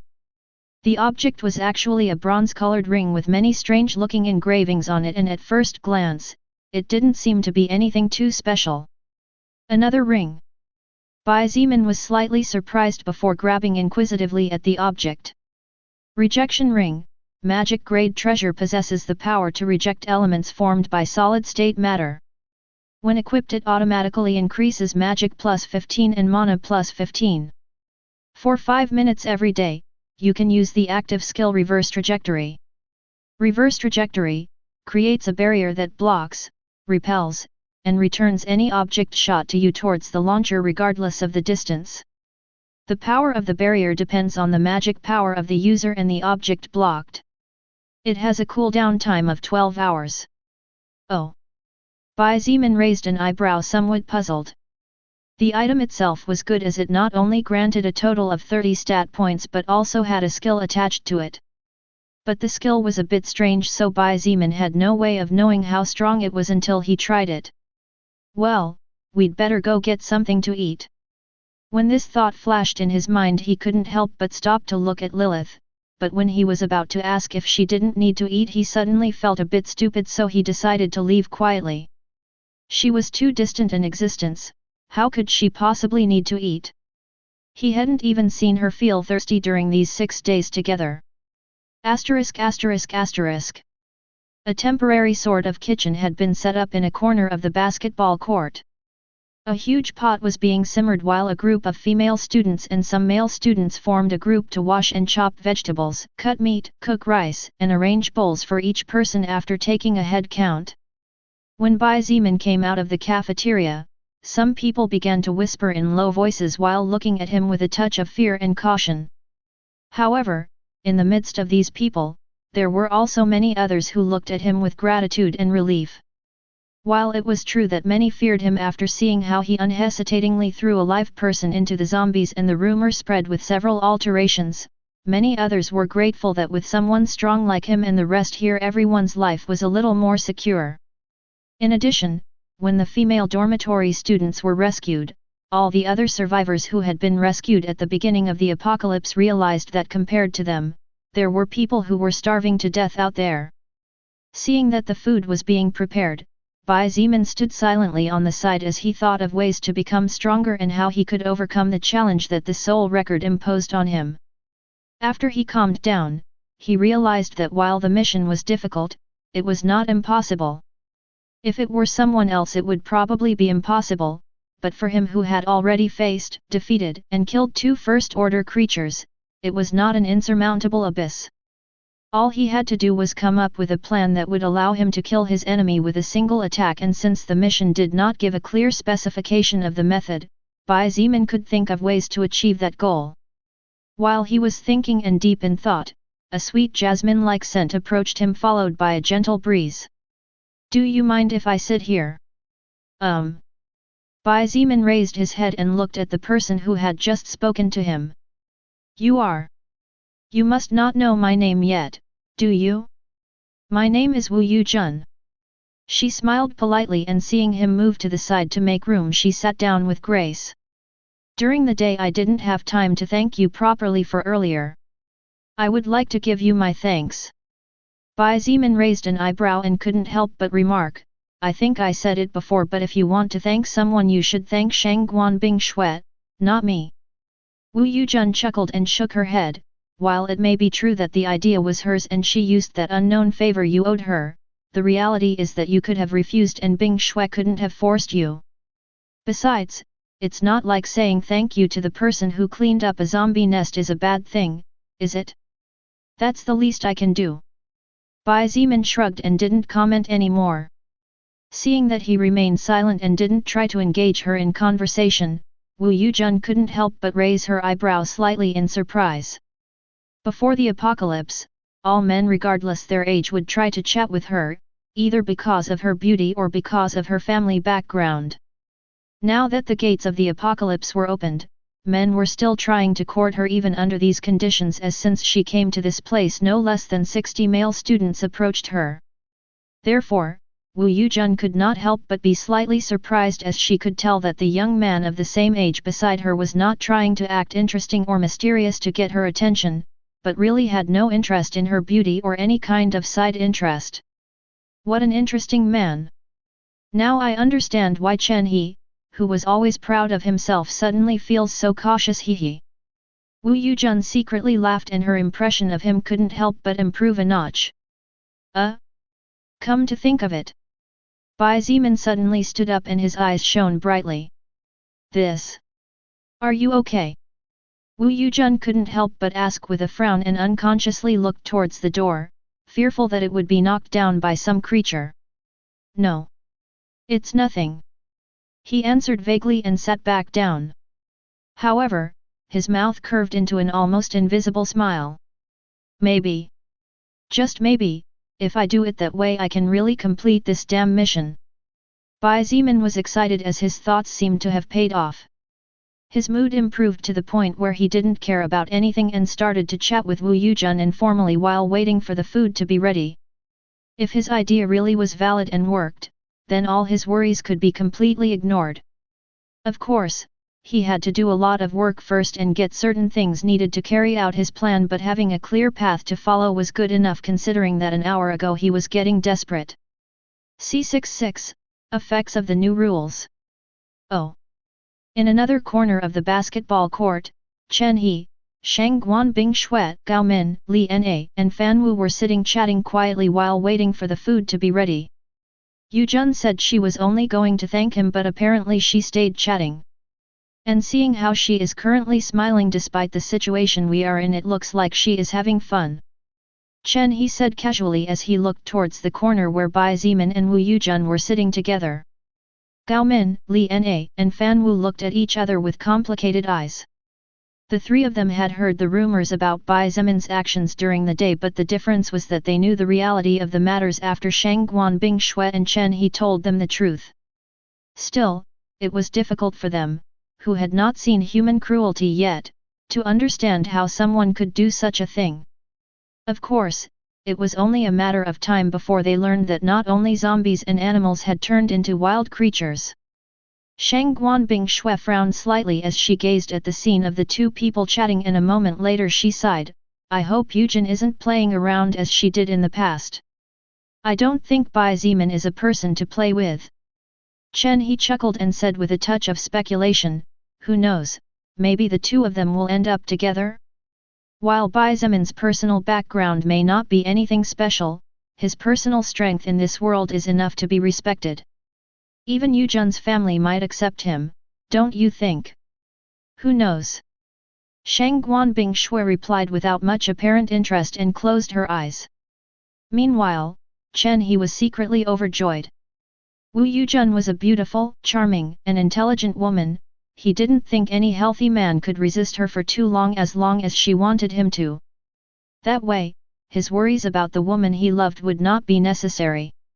Dinner was served and consisted of rice with sautéed vegetables as well as a piece of meat. However, the differences, dealings, preferences, and rules established by the group showed up immediately.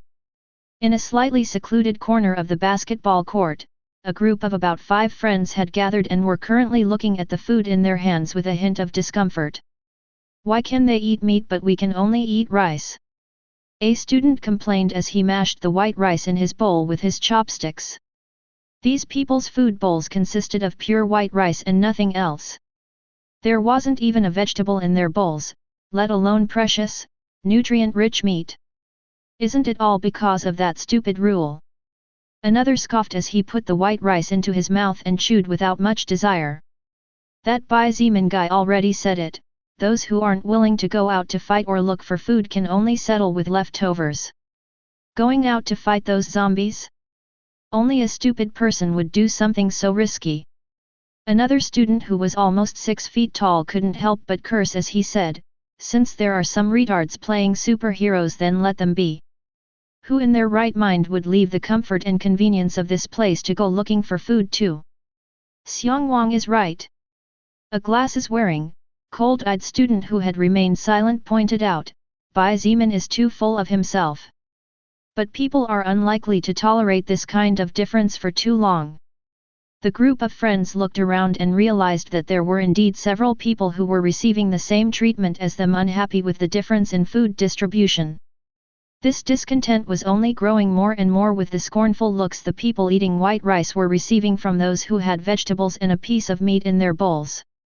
Although the food was now not especially scarce and was enough to feed the group of now over 400 survivors for 2 weeks if they were wasteful and for a month if they were careful, the rule that Bai Ziman had suggested forcibly implementing still took place. Therefore, before distributing the food, each person was questioned as to whether they were willing to do logistical work to support those who were actively fighting on the front lines. Those who were willing to work could eat better food and even satiate themselves, unlike those who were not willing to leave the safety of the gymnasium. Of course, those who fought could eat the best food available and could eat at will as well as control supplies. For example, Gao Min, Li Na, Fan Wu, and Wu Yujun currently brought nothing special to the group. However, with the support of Chen He and Shang Guanbing Shui, all four could enjoy the treatment of one person who did work. Such differences in treatment naturally caused a small commotion among the survivors, as it was the first time such a thing had happened since the beginning of the apocalypse. If you don't want to eat, don't eat, stop talking big. A female voice interrupted the group of complaining friends. When they turned around, they saw two girls looking at them coldly and carrying a bowl of white rice in their hands. You girls are also just eating white rice, but you support that guy. The student who had spoken first looked at them as if they were crazy. We were saved from the female dormitory by Big Brother Bai, Big Sister Shang Guan, Big Brother Chen, and Big Brother Peng. Unlike you, the two of us know the meaning of not biting the hand that feeds us. The same girl looked at them in disgust. Nice tone you got there for a coward. The glasses-wearing student snorted and raised his voice. The girl was about to get angry when her friend pulled her arm gently and stopped her. The second girl looked at the group of 5 and sneered coldly, "You guys really don't know what's good. If you guys knew how scary it is to feel hungry for almost a whole week, I'm sure you'd be crawling like dogs to beg for a bowl of white rice like the one you're disdaining right now." The first girl's name was Ling Ming and the second girl's name was Xia Rong. Both were freshmen, and in the past, they also had their share of suitors as they were quite pretty. However, when the world changed, they were stuck on the 3rd floor of the female dormitory, and when they called for help through the window during the first day, all those men who swore to protect them fled like chickens. After starving for almost a whole week and having realized that beauty and empty words were no longer as important as actions and true strength, Ling Ming and Xia Rong had matured a lot, to the point that even as new students they were wiser than this group of 3rd-year male students. The argument slowly began to get out of hand, to the point where more people began to join the fray, and the voices that were previously a whisper now began to turn into shouts of anger and shaming. C67, The Strongest is the King, Part 1. What did you say, you little piece of crap? I said you're a coward. That's why you're eating what you're eating while I'm getting better stuff than you. You're just turning into a show-off dog, but you're still a dog. Better to be a dog that can show off instead of just being a dog. The verbal brawl spread from the 2 freshmen and the group of 5 friends to the surrounding area, and it was getting more and more out of control. Those who ate the best things began to show their superiority to those who ate the worst, and those who ate the worst began to mock those who ate the best. Since the world had changed 6 days ago, all these people had been locked up practically without seeing any sunlight except the rays that passed through the small windows with metal bars. The confinement, coupled with the occasional distant roar of some mutated beasts and the fear of knowing that death was constantly lurking over their heads, had caused all these people who didn't even have a comfortable place to sleep to accumulate massive amounts of stress, to the point where it only took a small drop for the glass to overflow. Now that a small flare of conflict had finally been ignited, everyone began to argue over insignificant matters in an attempt to release all the pent-up frustration and shake off the fear that was weighing on their shoulders. Bai Zimin observed everything silently from his place and continued to eat his dinner as if he was not concerned about anything that was happening. Wu Yujun raised an eyebrow at the sudden disturbance and looked at Bai Zimin before carefully asking, "Won't you stop them?" "No need." He shook his head before pointing forward and said lightly, "The charming prince and the beautiful princess will do it anyway." "The charming prince and the beautiful princess?" Wu Yujun followed Bai Zimin's gaze and finally understood what he was talking about. You're pretty funny, he he he."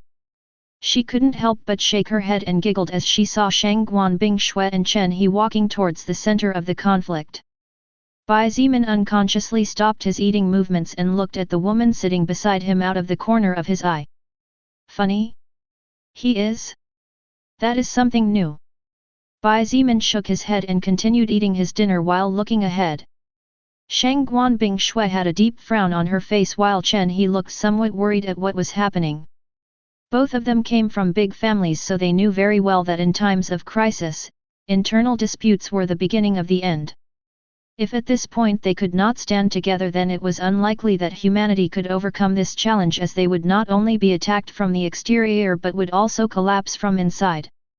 The scandal had reached a point where the intermingled voices made it impossible to understand what the others were saying, and so no one noticed the duo approaching either. "Everyone! Shut up once and for all!" A deep voice thundered like lightning in the middle of the night, and the voices that seemed too loud before were squashed as if it was nothing. The timpani of the people closest to the shout began to ache, and they could feel a slight whistling sound as a result. The person who had shouted was, of course, Chen He. As someone whose level was considerably high and had been constantly evolving and fighting, his entire general body was at least 5 or 6 times more powerful than that of a normal person. "It's Chen He and Shang Guanbing Shui. I think we went a little overboard." Seeing the dark expression on Chen He's usually gentle face and the even colder than usual expression on Shang Guanbing Shui's face, some people couldn't help but be scared after realizing what they had just done. Seeing that everyone was silent, Chen He swept through the crowd of survivors with a sullen expression and said in a loud voice, "You are all idiots. Don't you realize that all this commotion caused by you could attract powerful creatures from the surrounding area? We haven't even cleared all the surroundings, and only the northern area of this place is relatively safe." Since they had only moved to the pharmacy and the restaurant in search of supplies, only the vicinity of those 2 places were considered safe. However, the south, west, and east of the gym were still surrounded by all kinds of creatures and tens of thousands and even hundreds of thousands of zombies. Chen He had already witnessed with his own eyes how terrifying a first-order existence was, and knew that if 2 or more of those creatures appeared, then most if not all of the survivors in this place would be slaughtered without being able to defend themselves. They all lowered their heads in fear, not daring to protest. Although many might turn savage and disagree, none dared to say it out loud. "Someone want to explain to me what happened here?" Shang Guanbing Shui finally asked the core question of the matter as she looked at people's faces one by one, waiting for an answer. "Big Sister Bing, it all started because of this ungrateful person." Xia Rong stepped forward and pointed at the first student who complained. Ling Ming also stepped forward and supported her friend. "That's right, this person and his friends are ungrateful. Not only do they talk behind others' backs like cowards, but they also don't know how to appreciate the kindness given to them selflessly." "You?" The pointed student turned pale, and the group of friends beside him looked at the 2 girls with bloodshot eyes as if they wanted to eat their flesh. "Is that true?" Chen He asked with a frown and looked at the group of 5 sternly. "You'd better tell the truth. Currently we have too many external problems to tolerate internal problems as well. Tell me what your name is and explain how all this fuss happened so we can try to find a solution." The young man gritted his teeth and looked at Bai Zimin, who was still keeping his head down and eating with a beautiful woman beside him. Eventually, gathering his courage, the young man looked at Chen He and Shang Guanbing Shui and said in a straight voice, "My name is Pei Feng, a 3rd-year student in the economics department. The reason for all this commotion is because of the rule he put up earlier." Shang Guanbing Shui sighed internally, and even without Pei Feng saying more, she already knew what the core of all this trouble was. She looked at him and said indifferently, "Are you talking about the rule masterminded by Bai Ziman in which supplies are distributed based on contribution?" Pei Feng seemed to have calmed down after the initial fear and nodded without hesitation. He looked at everyone present and said loudly, "That's right. That nonsense rule. I'm sure everyone here is secretly upset about the whole thing. I mean, come on. Who in their right mind would be willing to go out there where a mutated mosquito could suddenly appear and dry us to death? Even those who agreed to go out there for the sake of eating their fill surely agree with me, but agreed to do it for obligation." C68, The Strongest is the King, Part 2 last. Some people lowered their heads and others began to whisper to each other after hearing Pei Wang's words. No one could deny that the words he had just said were true to some extent. After all, who was really willing to risk their lives unless it was extremely necessary to do so? In fact, most of the students who had died so far had died because they had not dared to fight even when the zombies had cornered them and left them with no way out. Even among the people who had agreed to go out to do logistical work, there were some who only did it so that they could eat their fill and not for any other special reason. If they had to choose, they would naturally prefer to stay in the safest place possible. That was all you wanted to say? Shang Guanbing Shui nodded slowly after Pei Wang finished his speech and looked at him with the same indifferent expression that made it difficult to know what her thoughts were. That's right. Pei Wang nodded, now feeling more confident seeing that no one was refuting his previous words. We would like to receive the same treatment as everyone else. After all, if no one present wants to work, it's not as if we can be forced, is it? Or what, are we going to be left to starve? Shang Guanbing Shui sighed exhaustedly and looked at Pei Wang as if he was dumb. I don't think anyone here is starving. In the past, people worked and earned salaries depending on their efforts, and now that society fell into chaos, people still have to collaborate to make things work somehow. Since money is worth little in our current situation, food is the best currency. Do you want to eat better? Then work and earn it. Saying that, Shang Guanbing Shui turned around and was about to leave but suddenly stopped and looked at Pei Wang coldly. Just one more thing. If any of you dare to speak anything bad behind the backs of us who keep your young skins healthy, then you'd better prepare yourself for the consequences. Chen He looked at everyone present and added, if any of you disagree with our rules then you can leave. No one is holding you against your will. I'm sure you'll come back begging for mercy when you meet a zombie out there.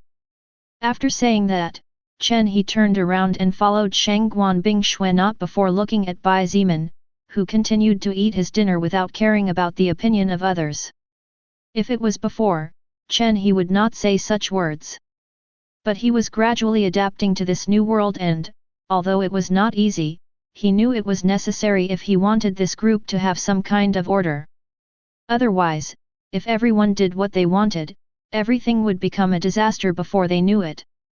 Pei Wang's face turned pale as he realized that his words carried no weight in this situation.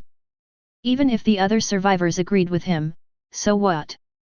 No one would ever be willing to support him no matter what, since they needed the main fighters to survive. Now do you understand? Know your place. Xia Rong looked at him like a clown before turning around and walking as far away from the place as possible. Even a dog doesn't bite the hand that feeds it. Are you still human or what? Ling Ming gave him a look of disgust before snorting and following her friend with no intention of staying close to such a person. Not only did the two girls give him scornful looks, but all the others who ate white rice just like him also gave him the same look and walked away. Before they belonged to the same group who were displeased and dissatisfied with the new food distribution rule, but now that even Shang Guanbing Shui and Chen He had sided with Bai Ziman without hesitation, none of these survivors dared to stay by Pei Wang's side for fear of being labeled as ungrateful people, and the treatment they received would get even worse. To Pei Wang's horror, even his close group of friends looked at him with a touch of shame before turning and walking away with their bowls of rice. The place fell silent under a strange and slightly heavy atmosphere for a few seconds before a casual and indifferent voice broke the silence. This meat sure is good. Everyone followed the source of the voice and saw how Bai Zimin set his bowl aside before slowly standing up. He looked at Pei Wang with a slight smile and without saying anything turned around and walked away silently. What else could he do? Continue the matter when everything had already been made clear? Wasn't that lowering himself to the level of a cowardly and insignificant ant? Bai Zimin had better things to do and Pei Wang's little act could never affect him in any way. A moment later, Wu Yuzhen's voice reached everyone's ears, just a reminder to you, as you seem not to realize the current situation. The rules no longer exist here, the society has really fallen and even the central government of China does not respond since even I, the granddaughter of the Prime Minister is in these circumstances. I advise you out of kindness not to provoke the limits of patience of a person whose strength is probably the highest among us all. Believe me, you are all very lucky to be able to have food in your stomachs and you should appreciate and be grateful for that. After saying those words, Wu Yuzhen looked at Pei Wang coldly before walking towards Shang Guanbing Shui and her group. At first, everyone was astonished and dumbfounded to learn of Wu Yuzhen's true identity. Soon, however, that astonishment and surprise turned to horror because if what she said was true and she really was the granddaughter of the Chinese Prime Minister, the fact that she is here and even had to starve for almost a full week meant that the central government was really in big trouble or otherwise her family would already be here looking for her. Besides, Wu Yuzhen's words had another implication and that was that Bai Zimin had already thrown one person into the zombies before, another one probably wouldn't make a difference to him, therefore, it was better to be obedient and not cause trouble unnecessarily. ******. Humans really are despicable. Lilith giggled disdainfully as she rocked her dainty feet gently. Currently she was sitting on a large marble table, watching Bai Zimin's actions curiously. Indeed. But not just humans. I think any intelligent race would be just as greedy. Not all. I have known races to act for a single general purpose. Though it is rare. Damn aliens. By the way, Bai Zimin, what are you doing? You mean this? Bai Zimin took off the blazing ring and the hurricane necklace, leaving them on the table, and as he inspected them a smile appeared on his face. These two objects are the first two keys that will open the door of evolution for me. C69, hard to control mana. The night of the sixth day since the beginning of the apocalypse ended without too much noise and nothing of note except for the occasional terrifying roar of some distant creature. With the descent of the first ray of sunlight, the seventh day since the arrival of the soul record on Earth finally officially began, being a week since the world had changed and society had fallen. When Bai Zimin met with the other group leaders and his subordinates, the survivors were being awakened by the teachers one by one. Without too much delay and wanting to make the most of the light that the day provided, a simple breakfast was prepared consisting of a steamed bun for those who were not willing to work, 2 buns for those who were willing to work, and 2 buns along with a carton of milk for the fighters. Wu Yuzhen looked at the milk carton in her hands and could not help but feel bitter inside. In the past, she would never taste packaged milk in China because cases of people getting cancer were common and she absolutely never drank anything but imported milk. However, after 6 days of experiencing hunger, this little princess had learned that the world of the past no longer existed and with pain at the changes, she drank the milk with pleasure. Whoever adapted the fastest was most likely to live, and Wu Yuzhen was not willing to die no matter what she had to do to survive as long as she could maintain her dignity as a woman. After breakfast, Shang Guanbing Shui Yang Peng, and Chen He chose a group of about 50 or 60 people from among the survivors willing to work and cautiously set off for the pharmacy to start removing the first order blazing beetle's shell and arranging the meat not before checking whether it was ingestible or not. Let's go. It's time to get to work. Bai Zimin glanced as the group of survivors disappeared around the corner of a building before looking at the 3 people beside him. Fu Suifeng, Cai Jingii, and Zhongde were standing as they looked at him with hidden reverence. The 3 of them had witnessed how horrifying the First Order evolved zombie was, and among the 4 strongest evolved people in the group only Bai Zimin was able to suppress it while Shang Guanbing Shui could barely contain it after the zombie had lost one of its blades.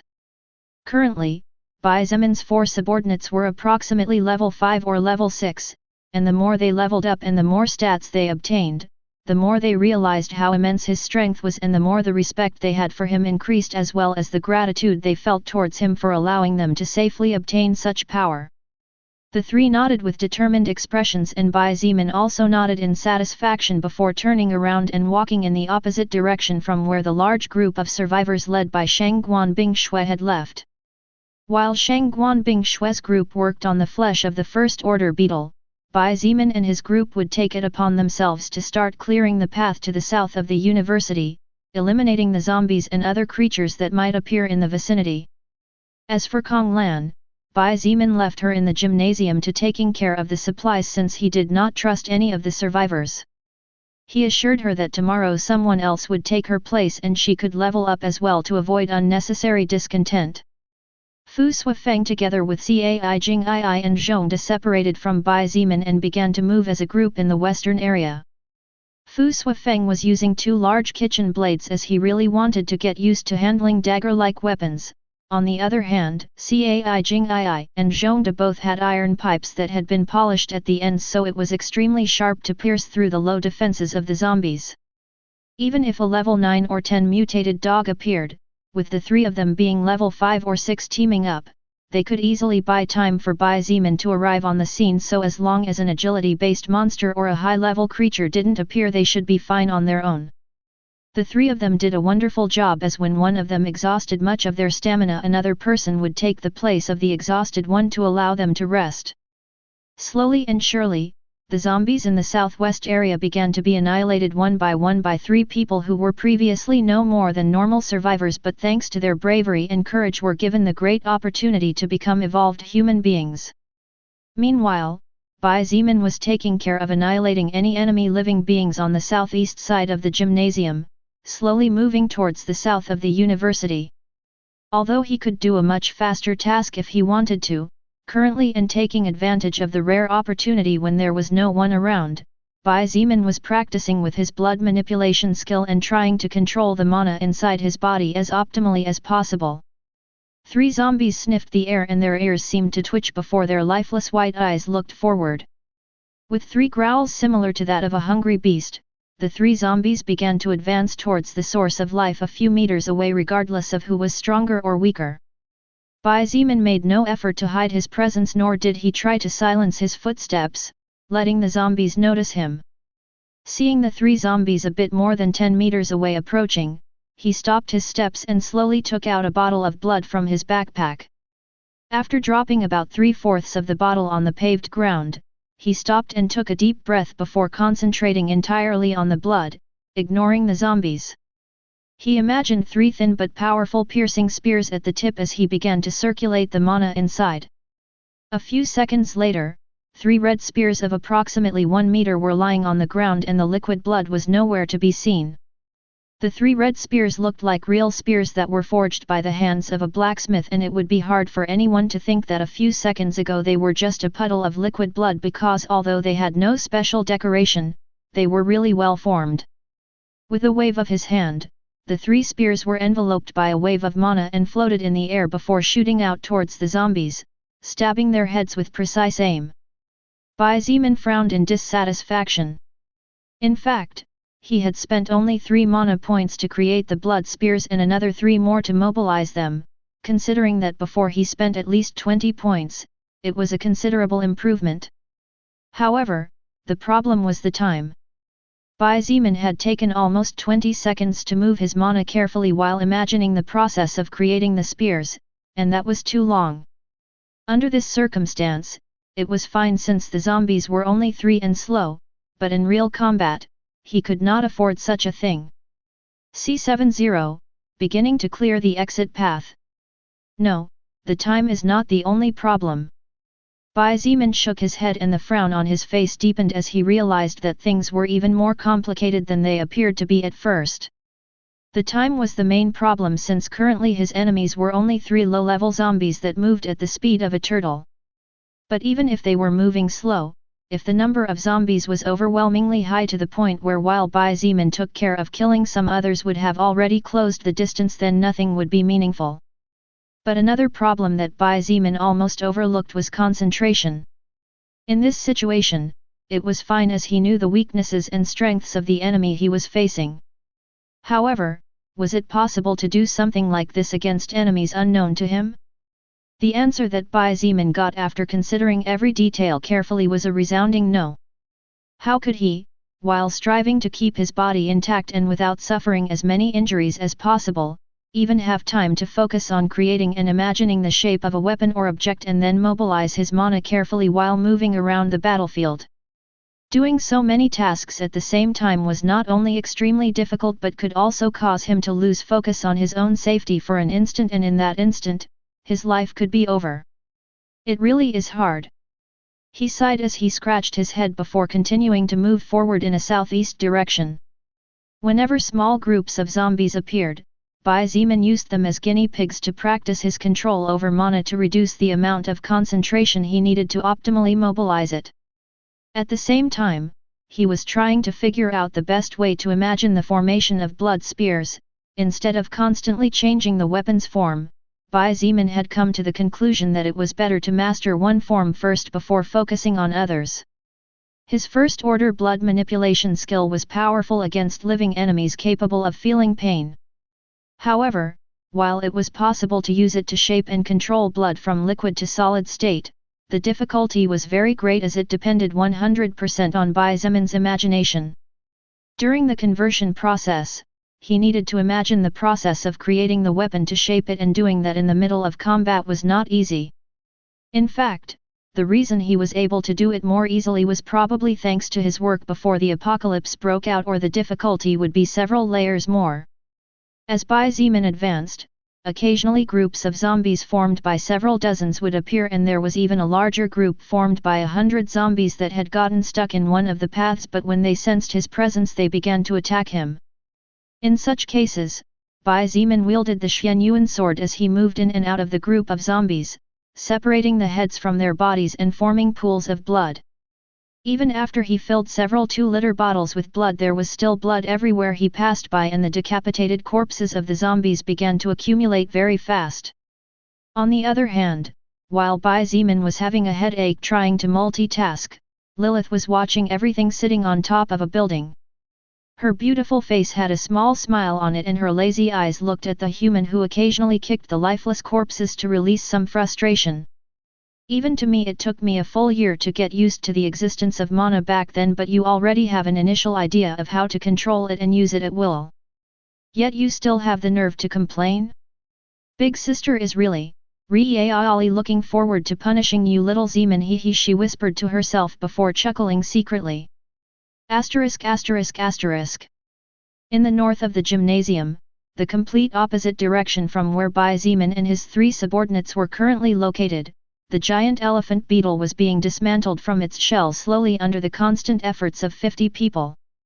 The beetle's shell was tough to the point that even Bai Zimin, wielding his sword that was capable of piercing through the defenses of almost any creature below level 40, would need time to break through it.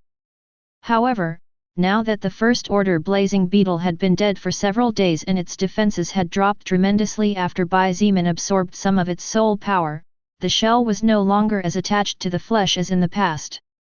Using the hole that Bai Zimin had made the day before when he struck hard using Liang Peng's heavy hammer and taking advantage of the cracks that extended through the creature's armor, the survivors began to use knives, iron pipes, and any other object that could be used as leverage.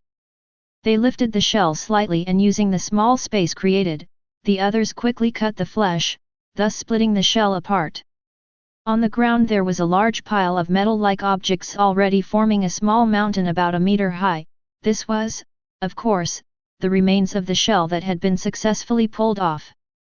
As the survivors worked, standing on the 3rd floor of the pharmacy, Wu Yujun, Gao Min, Li Na, Shang Guanbing Shuet, Chen He, and Liang Peng looked down. Some of them with curious looks, others with indifference, and others inspecting the surroundings just in case. So, do you want to use this monster's shell to do something special? Wu Yujun asked while narrowing her eyes with a mischievous glint in them. Shang Guanbing Shui nodded slightly and slowly explained, during breakfast today, Bai Zimin told me to keep the shell instead of throwing it away, since when we leave here he could put it to good use. Besides, we can also use it as metal plates to protect the buses when we clear the exit road. Oh? Bing Shui, could it be that you had some private meeting with him? Wu Yujun held back laughter and asked in surprise, at what point did something like that happen? Private meeting? Shang Guan Bing Shui furrowed her eyebrows and shook her head as she said in bewilderment, no. We only exchanged a couple of words before we went our separate ways, with him going south and us going north. But, Yujun, why do you ask that? Anyway, that meat sure looks tender and soft. Chen He suddenly interjected the conversation and pointed to the beetle meat that looked delicious even when uncooked. The people inside the building looked at him with strange eyes, and Shang Guan Bing Shui couldn't help but ask, Chen He, I didn't know you were a lover of beetle meat. Chen He's face froze and began to blush furiously as he felt as if everyone's eyes were poking him, while Shang Guan Bing Shui's words were the final stab. Ha ha ha ha. Wu Yujun finally couldn't hold back the laughter anymore and started laughing while saying through tears and laughter, Chen He, you're too obvious. C71, Guinea Pigs.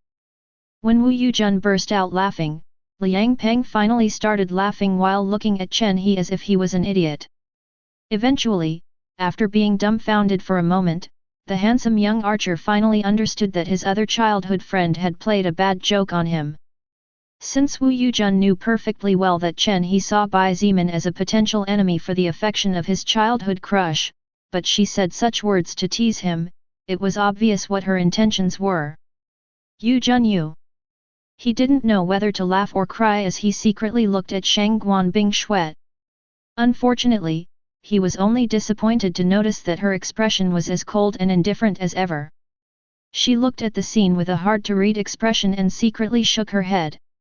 Shang Guan Bing Shui knew that Wu Yujun was a person who, when the atmosphere was bad, liked to joke to ease the tension. Even so, the joke was indeed a bit awkward. Is there any change with the test subject who ingested the flesh of the first-order beetle? Shang Guan Bing Shui asked, not dwelling on the matter from before and immediately forgetting about it. For now, there is no change at all.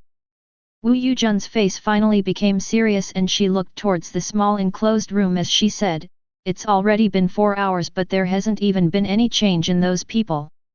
Do you want to wait more time just in case, Bing Shui? Shang Guan Bing Shui nodded and said indifferently, that's right. Let's wait until nightfall, and if there are no negative changes, then we'll let them go right away as promised. Liang Peng looked at Shang Guan Bing Shui and could not help but secretly shudder as he realized that under that cold and indifferent face was actually a cruel woman. The test subject she was talking about was actually 3 of Jiao Long's lackeys who had also abused other people by making use of their position as bootlickers. However, after Jiao Long was defeated and killed by Bai Zimin's group, those 3 lackeys became prisoners of war. Although Shang Guan Bing Shui wanted to kill them all, she was a pretty smart woman capable of seeing the big picture of the world.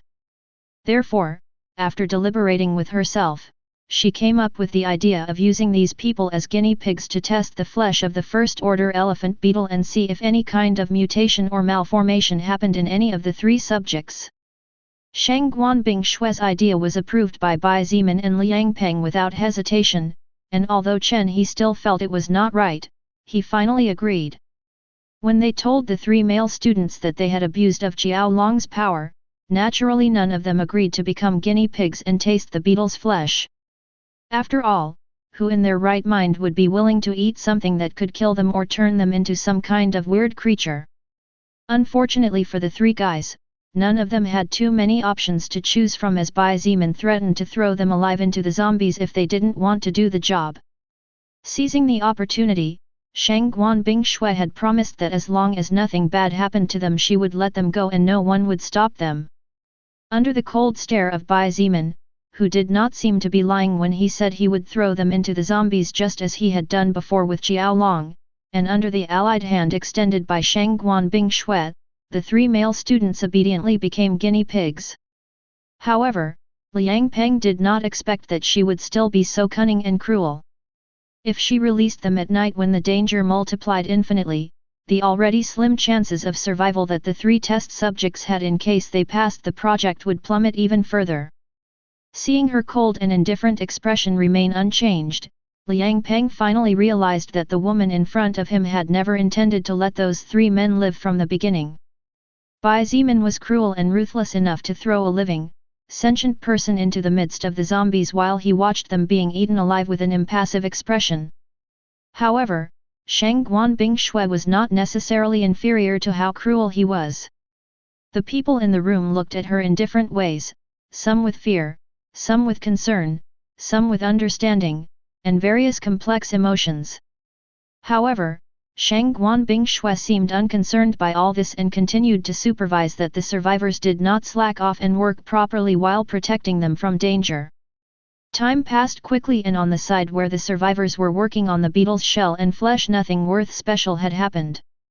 Not even a single zombie had appeared in the vicinity, as they had all been slaughtered by the main fighters of the group after so many battles and walks back and forth between this area and the gym. At about 3 o'clock in the afternoon, the survivors began to slow down the speed at which they were moving their hands, so the work began to fall behind time. Gao Min, Li Na, Fan Wu, sorry to bother you, but could you go call the people who are working? Tell them the food is ready and they can all eat their fill. Wu Yujun noticed the change immediately and asked her friends to take care of informing the 50 survivors who were working. All right. The 3 girls nodded naturally and stood up without hesitation. Now that things had changed, they knew that they needed to at least do simple tasks if they didn't want to be despised by everyone. Wu Yujin herself even went downstairs and headed to the temporary kitchen that had been set up on site to check how the other work was going. There a group of about 10 female students and teachers, who had temporarily become the group's cooks, were making lunch. I'll go tell Bai Zimin that the food is ready. Shang Guanbing Shui walked towards the window as she said, it's been about 7 hours since he's been killing zombies and he probably needs to replenish his energy as well, or he won't be able to sustain himself for the rest of the day. Bing Shui. Chen, he called out to her, and she stopped before looking back with doubtful eyes. What's wrong? Hearing her voice as cold as ice, Chen he hesitated to say that he would go for her to look for Bai Zimin. In the end, he shook his head and said with a worried look, you. Be careful. Shang Guanbing Shui looked at him for a few seconds before turning around and saying in the same voice as always, don't worry. I'm not as weak as I may seem. With nothing more to say and without waiting for a response, she jumped out of the window and floated like a butterfly until her feet touched the ground before her speed burst, disappearing from everyone's sight within seconds. C72, completing initial evolution requirements. On the other hand, Bai Zimin spent all morning, noon, and 2 or 3 hours of the afternoon eliminating zombie after zombie without rest. The same was true for Fu Suifeng, Cai Jingii, and Zhongde, who were taking care of the opposite flank that he was dealing with. However, while Bai Zimin was doing well due to his high stamina, which had reached a horrendous point being his highest body stats, the same could not be said for Cai Jingii and the other 2. After fighting constantly for several hours, the stamina of the group of 3 could not keep up with their pace, as even taking turns and slowing down the charge was difficult for them. Although they had killed a few zombies and had advanced in level to approximately level 8 or 9, mental fatigue was causing everyone's stamina to drop at higher rates than normal. With no other choice, Bai Zimin's 3 subordinates abandoned the separate hunt and walked towards the southeastern area, following the traces of blood and zombie corpses to find him and get some rest, as they really needed it, or else they might end up suffering unnecessary injuries, or even worse, getting scratched by a zombie and getting infected in the process. After walking and searching for several minutes, the 3 finally felt the sound of several zombies growling as well as the thud of bodies and heads constantly falling to the ground.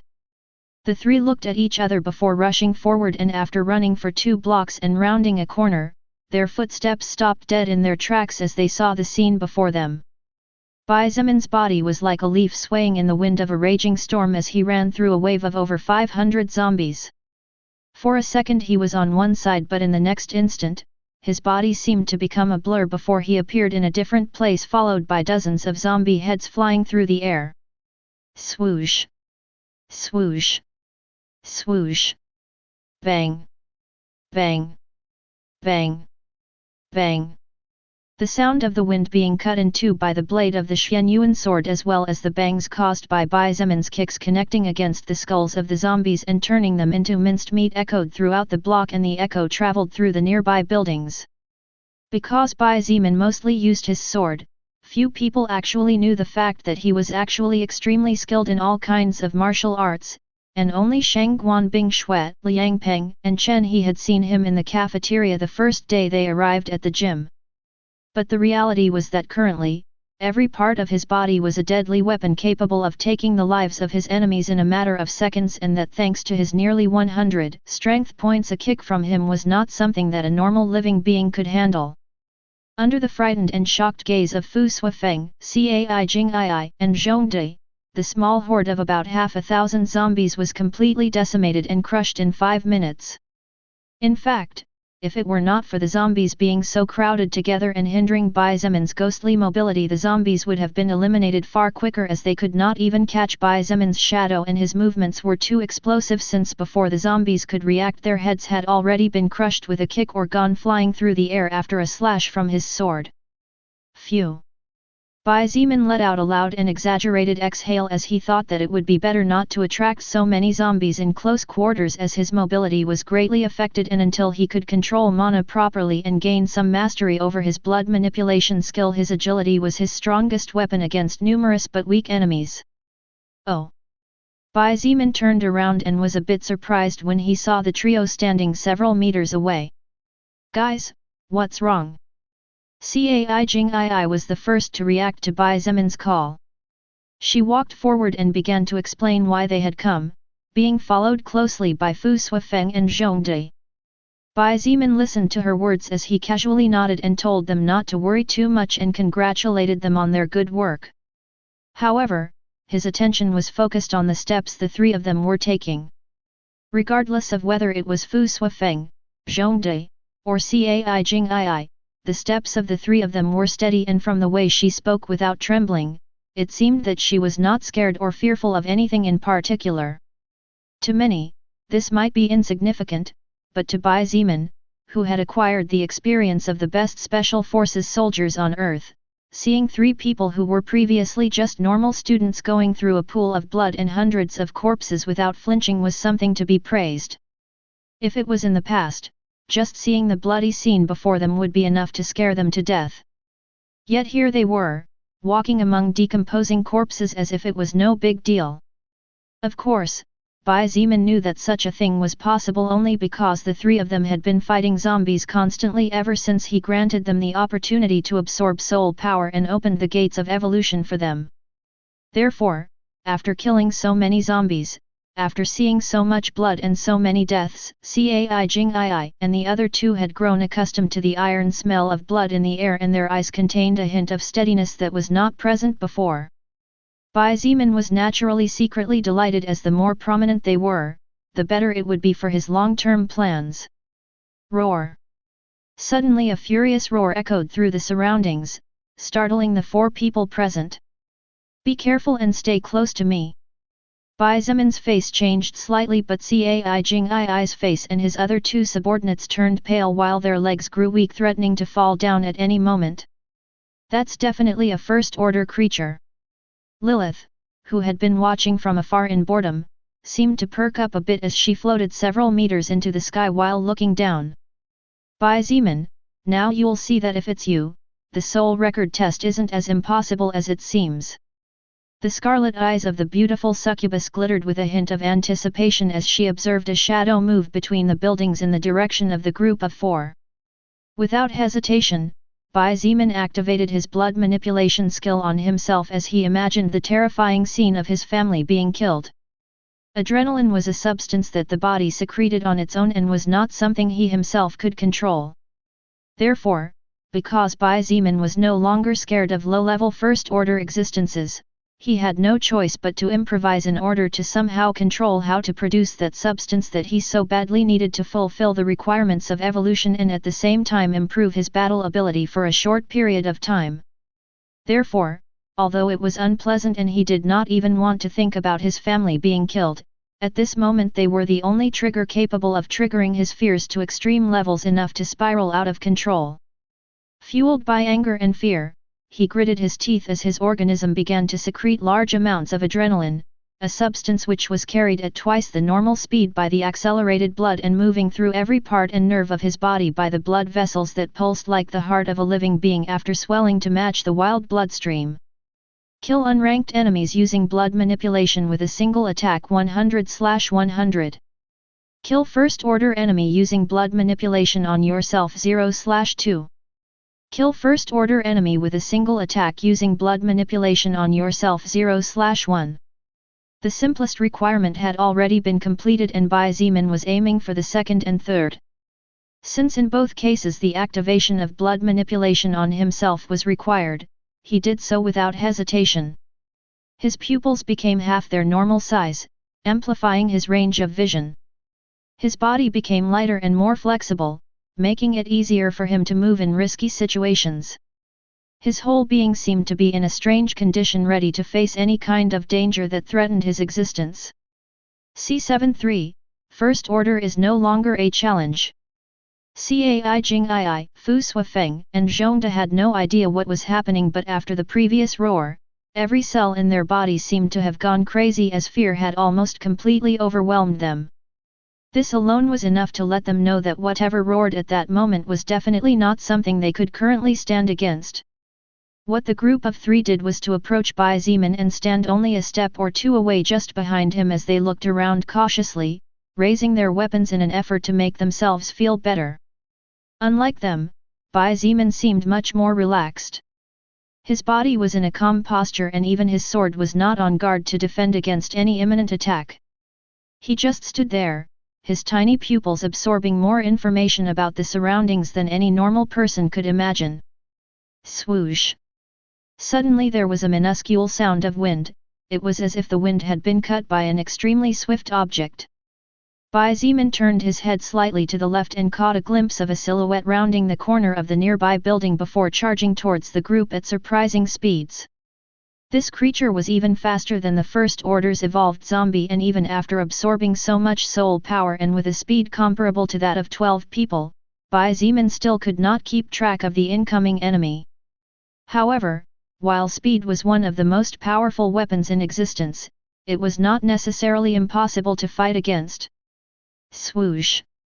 Surprisingly, the unknown First Order creature's first target was not to attack Bai Zimin, but aimed at Zhongde, probably due to the fact that he was the closest to the corner from which the creature appeared.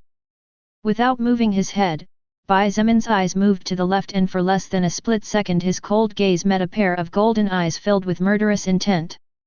Just as the strange creature passed by him, Bai Zimin slashed with his right hand from below upwards as he began to turn his body. The First Order creature quickly realized that if it continued on its current path it would be seriously wounded by the enemy blade, so without hesitation it tilted its body to the side, evading the enemy slash by just a few inches. However, Bai Zimin already expected something like this to happen given the creature's fast movement speed, and his sword movement was just a feint. The real attack was in the turn he had just completed during that small fraction of second when the creature stopped its movements to avoid being cut. After completing a 90-degree turn, Bai Zimin's body was now right in front of the First Order creature, and because the creature had just twisted its body to dodge his sword, Bai Zimin's leg connected fiercely with the enemy's abdomen. Bang! After being ferociously hit by the 96 strength points that kick contained and not expecting such a thing, the unknown creature was sent flying 10 meters before impacting against the wall of the adjacent building. Howl! Amidst the collapsed rubble, Bai Zimin and his subordinates finally caught a glimpse of the body of a tiger that was over 5 feet tall with grayish-black fur. The beast could not help but raise its head and howl painfully as it squirmed to its feet. Obviously Bai Zimin's previous kick had caused a fair amount of damage to the mutated tiger's internal organs. Bai Zimin knew that the enemy's speed was faster than his, so he rushed forward like a whirlwind. In less than a second the short distance of 10 meters was completely closed. Raising the Xian Yuan sword, he slashed again at the same time as his body moved strangely. The mutated tiger ignored the pain and jumped to the left, successfully evading the slash. However, before its golden eyes, the elbow of Bai Zemin's left arm grew bigger and bigger until it finally connected against its head. Bang! The tiger's body was buried in the ground next to Bai Zemin at the same time as some bones of the skull cracked due to the blow. However, the first-order creature did not even have time to react to the pain before the next attacks came. Slash! Slash! With 2 clean slashes, the 2 front paws of the mutated tiger were almost completely hacked off. Immediately after, Bai Zemin jumped into the air and positioned himself on top of the tiger's body that was howling in pain. Following this, he stabbed with the tip of the sword and pierced the monster's skull, successfully destroying the brain. However, although it was already dead, the tiger's body was shaking from nerves and its almost completely severed front paws struck the empty air in front of it. This was precisely the reason why Bai Zemin had positioned himself behind the enemy before killing it, or else he would have been hit and probably injured unnecessarily. You have acquired the soul power of First Order Shadow Tiger level 38. You cannot level up or obtain additional stats before you get the First Order job. A message similar but at the same time different from the ones he had received in the past flashed in Bai Zemin's retina. However, he was dumbfounded and paid no attention to it. Is it over? The Shadow Tiger, a creature of First Order and with such a high level, had died just like that? Bai Zemin could not believe it. Not long ago he had almost been killed by the First Order blazing beetle that was several levels lower than the monster he had just killed so easily. For a moment it was hard for him to adjust to the change. High in the sky, Lilith had a bright smile on her face and her eyes shone like stars in the night sky. Little Zemin, Big Sister loves you to death, she whispered to herself. A first-order creature was nothing in Lilith's eyes, and just one look was enough to wipe out an entire army. However, when she was still an unclassified existence, she could not do what Bai Zemin had just done. No, not only she could not, probably no one in all recorded history was ever able to kill an enemy who was in a higher order in less than 3 seconds. Less than 3 seconds. That was the time it took Bai Zemin to end the life of the First Order Shadow Tiger. So, if he really gave it his all and gave up the defense to attack, who said it was impossible to slay a First Order existence with a single attack? Lilith looked forward to it. She looked forward to his growth and couldn't wait to see how far he would go in the future if he didn't fall before he was fully grown. Bai Zemin was the greatest genius she had ever known in her entire life and most likely the greatest in history. However, Lilith had seen countless outstanding geniuses falling from the sky like shooting stars before they were fully grown. Therefore, it was better to be careful because even the biggest ones could fall by a mistake or carelessness. C74, now that you mention it. Cai Jingii, Fu Suifeng and Zhongde stood a few feet away with expressions that openly showed how dumbfounded and shocked they were by the way the events unfolded. Seeing Bai Zemin standing over the body of the First Order Shadow Tiger, none of the three knew how to react to what had just happened. To Cai Jingii and the rest, the battle between Bai Zemin and the First Order Shadow Tiger was simply a battle between gods, since from the point of view of the three of them the speed and force displaced by both existences were things they could not comprehend even now that they had become evolved humans. The Shadow Tiger's ghostly speed was undoubtedly astonishing, but what was more astonishing to the three of them had been Bai Zemin's ability to react. He suppressed the Shadow Tiger's speed completely just by relying on 3 factors: reaction ability, strength, battle instinct. Little did they actually know that Bai Zemin had not even given his 100% in the previous battle. Slowly, Bai Zemin climbed down from the corpse of the Shadow Tiger and sighed secretly. Multitasking while he was concentrating on the battlefield and the enemy's movements was really a challenge. If he could get used to his blood manipulation skill and mana, he could not only use the skill on himself, but he could also create weapons to bombard the enemy and restrain them and attack them from inside to outside. Unfortunately, doing such a thing while he was in the middle of a fight was not at all simple and definitely not something that could be learned in a week's time. Forget it, I'll get better at it little by little. My strength and control over blood manipulation have already improved tremendously compared to the first day of the apocalypse. Bai Zimin stopped lamenting and decided to be a bit more optimistic as he made a small but deep cut on the beast's abdomen and began to collect the blood inside. He even emptied some bottles that had blood from normal creatures and exchanged it for the blood of the shadow tiger, since although he wasn't sure, Bai Zimin guessed that the blood of a first-order creature should be better than that of an unclassified existence in some manners. While he was on that, he decided to check his two most important evolution processes so far. First, his evolution process to first order. Kill unranked enemies using blood manipulation with a single attack 100/100. Kill first order enemy using blood manipulation on yourself 1/2. Kill first order enemy with a single attack using blood manipulation on yourself 0/1. Indeed, he only needed to fulfill 1.5 more requirements to advance successfully. The next thing he decided to check was the progress in the evolution process of his blood manipulation skill. Collect 100 liters of blood from 50 enemies level 5 or higher, 68/100. Collect 10 liters of blood from 5 first-order enemies, 6/10. Collect 1 liter of blood from 1 second-order enemy, 0/1. A week ago, such requirements were far from possible and it seemed that it would take a lifetime to fulfill all of them. However, today, a week later, except for the last requirement, the other two were only a matter of time before they were completed. These small details showed Bai Zimin how strong he had become while constantly reminding him that he should not be complacent because somewhere out there were existences capable of wiping out his 20 years of life and effort in a second. After collecting a good amount of blood from the shadow tiger, Bai Zimin picked up the 2 orbs from the ground with a complicated look. When he killed the blazing beetle, he acquired a skill scroll and 3 orbs, of which one of them was magic grade. After defeating and killing the anti-magic zombie, the beast dropped 3 orbs and one of them was magic grade as well. But now that he had killed the shadow tiger, he only got 2 orbs and the highest grade was rare. Slowly and gradually, as he became progressively stronger and capable of defeating first-order existences, the treasures he obtained became less and less in quantity, and the quality also steadily decreased. After holding on to the treasure orbs, Bai Zimin began to search for the mana stone in the head of the shadow tiger.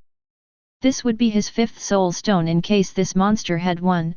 1 came from the blazing beetle, 1 from the fast mantis, 2 from 2 of all the mutated dogs he had killed. Bai Zimin had picked them up today while cleaning up the area. Suddenly the sound of footsteps attracted his attention and he looked back without stopping his movements in search of the soul stone.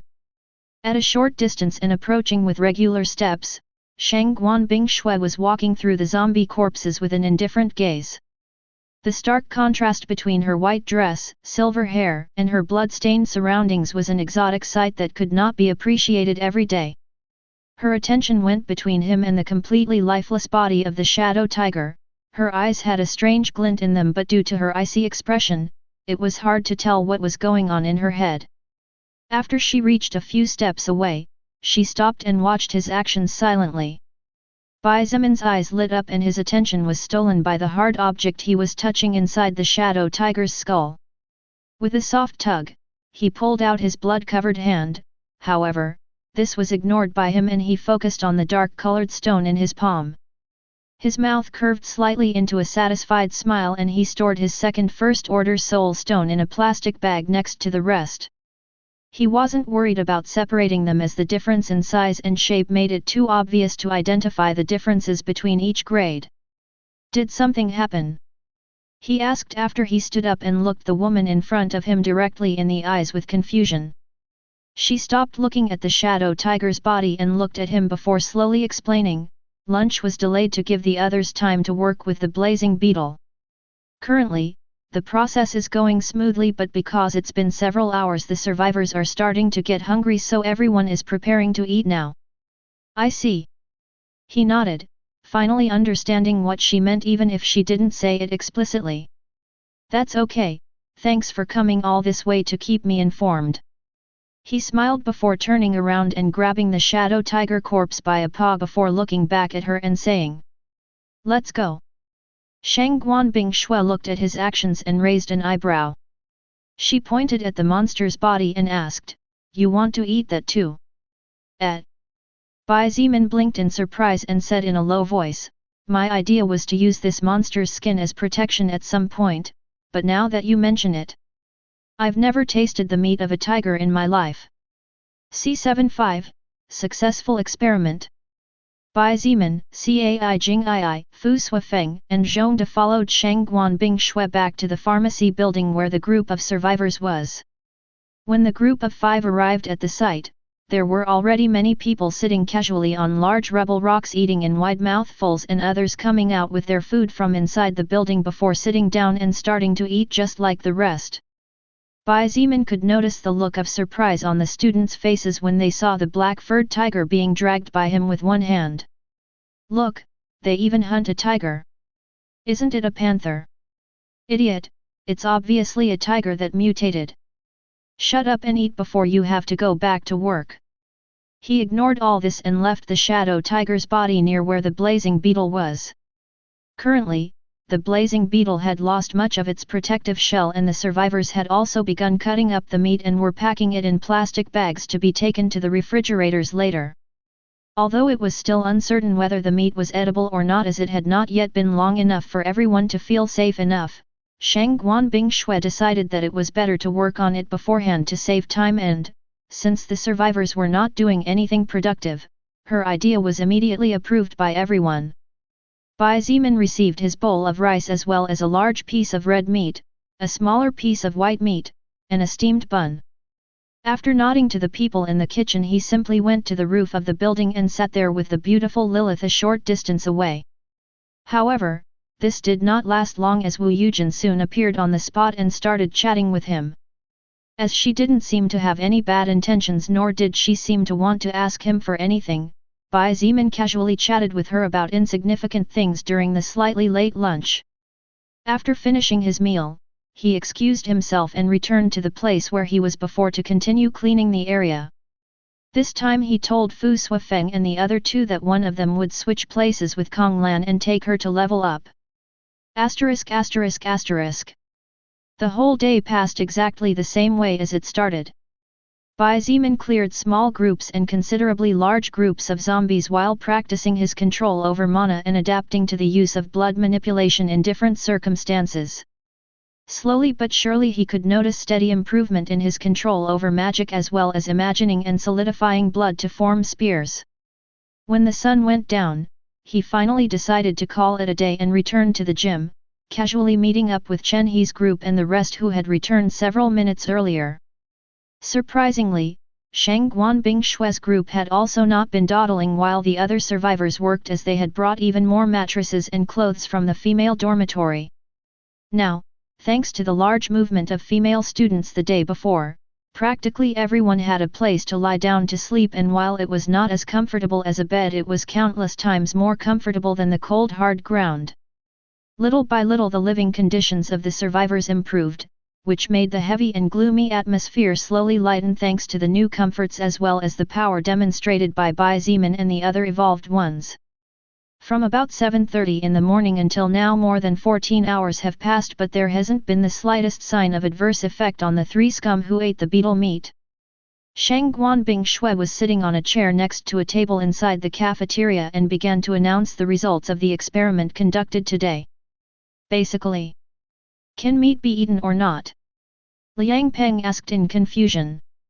Shang Guanbing Shui looked at him before looking at the rest and continuing, during all this time, if something bad were to happen, at least there should have already been a minor indication. However, there is no change in skin color, no fever, the pupils did not dilate in any way, nor does there seem to be any kind of mental change. I think it is correct to assume that the flesh of mutated monsters is not harmful to the human body. Bai Zimin chuckled and said in a considerably cheerful tone, that means that from today onwards we have another source of food, doesn't it? That's right. Shang Guanbing Shui nodded as she looked at everyone.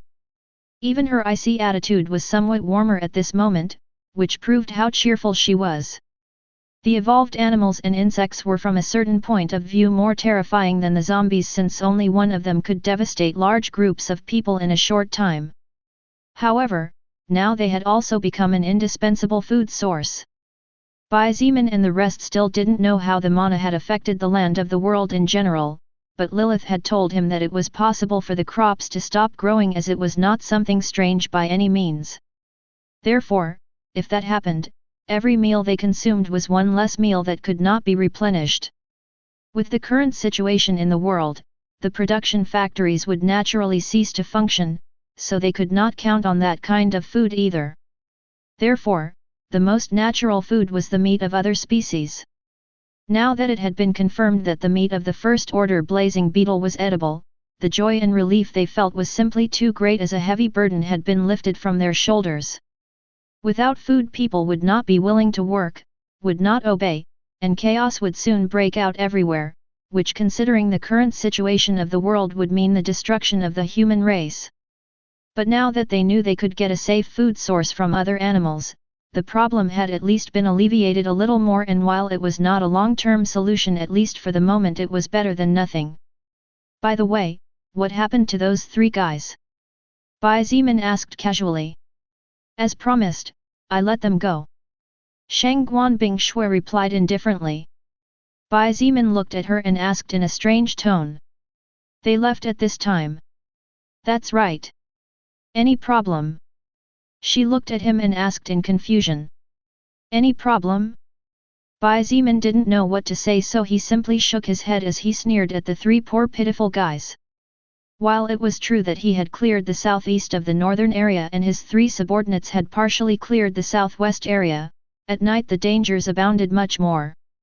Bai Zeman knew that 3 normal people without even the courage to fight would definitely not be able to survive during the night unless they were lucky. But even if they survived the night danger, considering that there was no food around, it was only a matter of time before they died in one way or another.